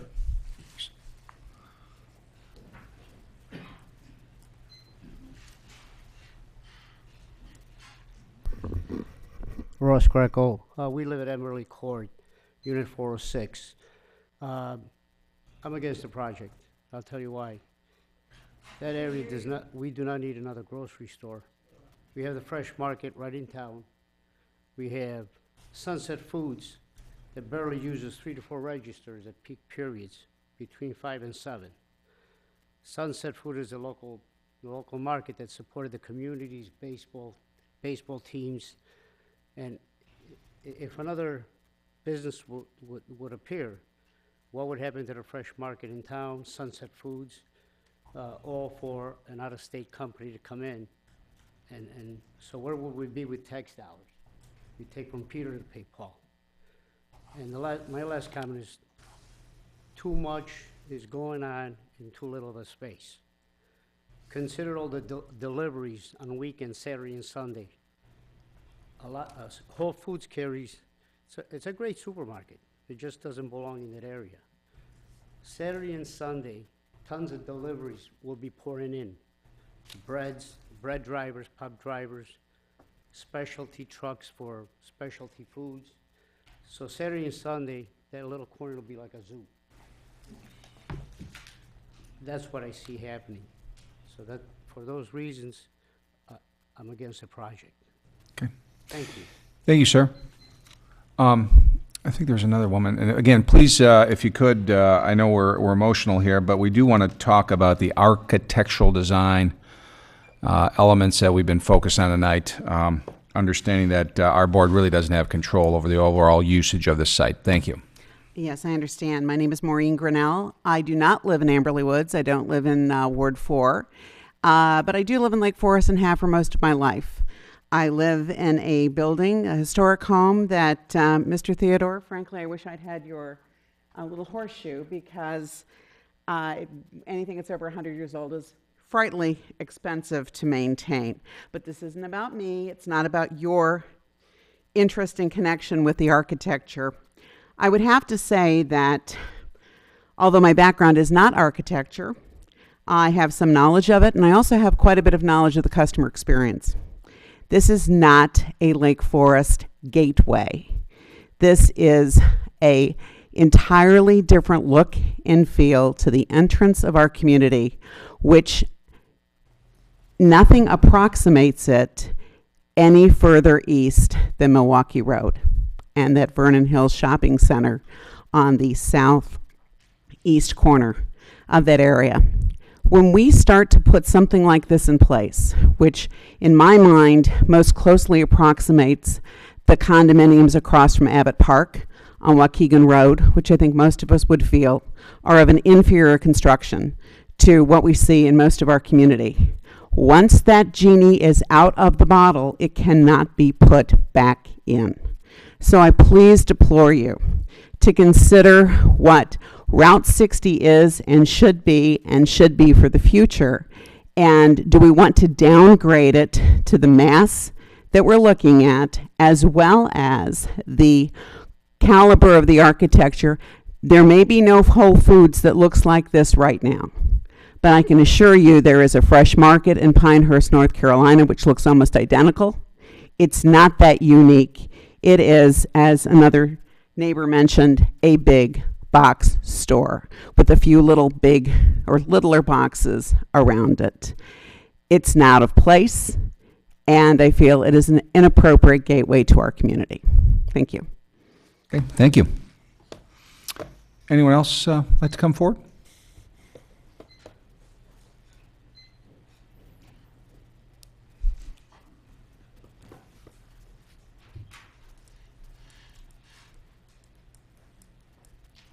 Grace to you and peace. Good evening. My name is Tom Crayons, and I live here in McKinley and Westminster. We'll talk about architecture and not about whether it's a good project or a bad project. I'm more of a Frank Lloyd Wright fan. I like how he blends into nature and into the area. I don't agree with Cape Cod look. I just think it looks not rich. I also believe that it's too much on the property. I think I love underground parking. I think underground parking and even moving the historic building to a different area of the property and using that as a restaurant or whatever you want to do. But I think underground parking solves a lot of issues with lighting. It solves a lot of issue with traffic congestion, because the way I look at it, it looks like it's going to be a lot of traffic trying to get into this one parking lot. I co-designed a manufacturing plant in Chicago, and we did it in a residential area, and we had to go through a lot of hoops to make sure that the noise level, these trucks, the reefer trucks, when you're talking about refrigerated trucks, they make a lot of noise. And the diesel trucks running all night long, you can hear that for a long ways. And there needs to be more trees between the condos to block this sound. Also, I'm not sure how much of this is LEED certified type building, but the neighbors are complaining that they're going to look at ugly roofs. I don't know why their green roofs haven't been proposed, so that when they look out, they're looking at a green roof as opposed to an ugly gravel roof. And trash to me is a big issue as well. I think there's ways to do trash compactors that we had to do where we had indoors, so forth. I believe that's all I have right now. Thank you. Thank you very much. Anyone else? Okay. Actually, staff has a chance to respond to that testimony. I'm not sure, Kathy, if you have any responses or if you want the petitioner to respond. I think at this point, since it is an information only, be appropriate just to hear any further comments from the board, and then Sure. we will. I think we're not here to provide all the answers or provide all the responses, but really to get your input, hear your questions, and then we Sure. will come back. Excellent point. Okay, great. With that being said, then, yeah, let's take the board for any final comments here. What really should this petitioner focus on going forward? I'm going to go first here, actually, because I think some of the conflict here is arising from the architectural style. And again, this is just internal, so we don't need any testimony from you right now. I have a trouble with this Cape style out there. I know you have Christ Church, but I look at Amberley Woods, I look at the office buildings. These are very sturdy buildings. I don't see hardy plank anywhere, and I'm just wondering if something in more masonry nature would not be more appropriate for this site. That's my thought. I don't know what... I agree with you. I think that the architecture presented just doesn't seem substantial enough to me, or as rich as some of the other speakers have said. So I think that the architect has noted that there's ways that he could improve the building and make it a little bit more impactful. I mean, and to say that not like impactful upon a neighbor, but as an architectural style, something that really fits into our community as historically, like Market Square would, you know, it's like a powerful piece, and I think this needs to be, if it's a gateway, it needs to be a powerful piece of architecture. Okay. Not to harp again, but we've already, I think, the sentiment across the board is about the architectural style, to dig deeper and come up with something more interesting. I asked the petitioner to look hard at the buffer for sound and light of the neighbors. You touched on it a little bit. I'm not sure it was satisfactory. The new condo building that would be going up, I'm not sure really provides the buffer that you're suggesting it might. So I really ask you to put a lot of attention toward that. And one thing that we didn't discuss among ourselves, and I think was a good point about one of our fellow constituents, but opportunities to make this a green roof. The condos across the street are going to be looking right down onto it, and I think this is a great example of trying to figure out a way to make that work. It would be worthwhile. With regard to the condos and their sight line, what is the height of the condo building? Are you aware? Wait, it's 48 feet. I think it's 48 feet. I think it was capped at 50 feet. Is there an illustration of the sight line from the top floors of the condo to your roof structures? From the new condo building? The Or existing? the existing condo building. It's something we could look at. I'd encourage, you know, that's a very worthy exercise in keeping with the character and considerate of the neighbors. The green roof, the lead issues, Whole Foods is very progressive in that regard.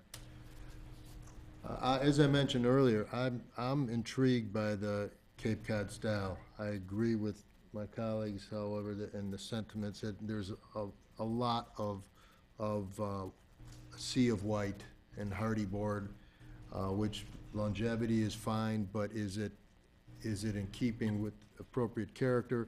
I believe there needs to be attention to the devil's in the details. There's a lot of detail that needs to be addressed in terms of the buildings as well as the landscaping, the berming, the flow, the sight lines, the amount of trees in the parking. You know, I'd like to see significantly more detail as to whether it switches gears to a more masonry structure, something in keeping with downtown Lake Forest. I believe this is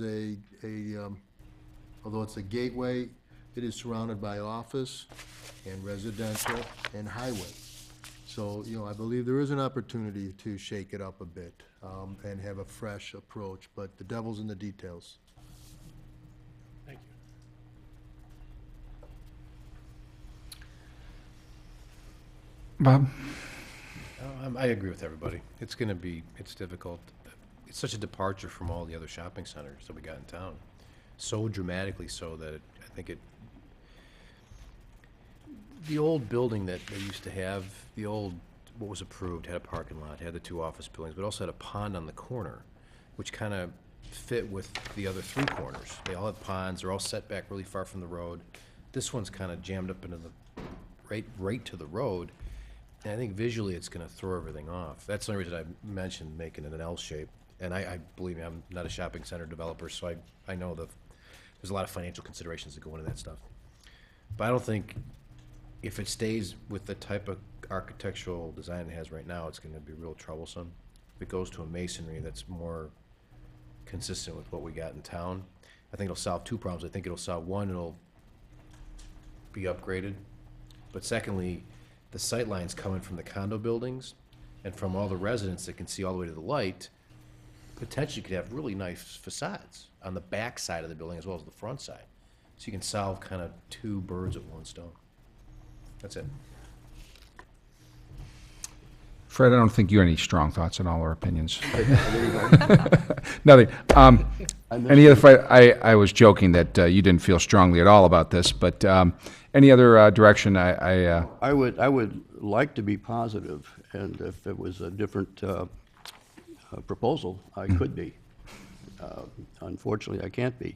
Okay. I think, again, that the subject on the table at the moment, architectural details, materials, sure, et cetera, have, in this situation, the range of impact of maybe 10% on the result. You have a big mass, whether you put 1x8s, 1x6s, 1x10, it's not going to make much difference. It's still a big mass with some little, and whether you put a cupola here and maybe 3 over there, I think we're dealing with a 10% impact. Now, the more serious problem is I think we're coming from 200% bad up to 190% bad. And so I don't think it's a worthwhile exercise. Okay. Any other thoughts? Appreciate your efforts thus far. I know you guys have spent a lot of time on this, and we appreciate your work here trying to integrate into Lake Forest. And we have a special community, and we're all friends and neighbors here, and we're trying to take a lot of different points of view into account when we go to a board like this and try to really get the best finished product we can. And I know you guys are working hard, and I know it's from a business standpoint, something like a parking ratio in a retail center, I'm in the business as well, and I know how key that is. So I know you're struggling, but please just keep working with staff and try the best you can to get the best products you can. I appreciate it. I really appreciate everyone's time and the public testimony, and there are a lot of good ideas, and we'll go back and continue to refine the plan and hopefully be back here next month. Thank you very much. Thank you. Thank you.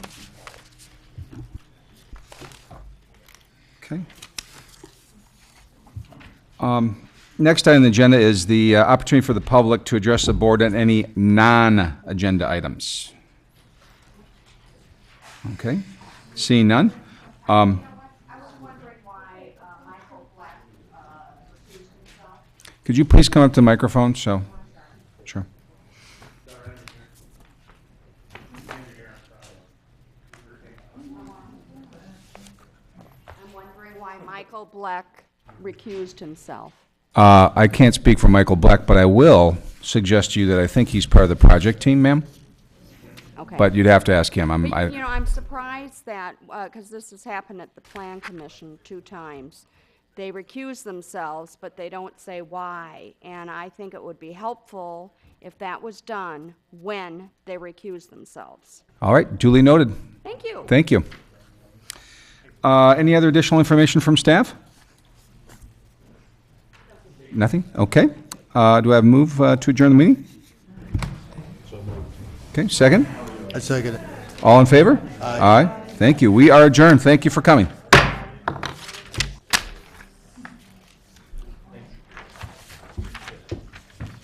Good luck.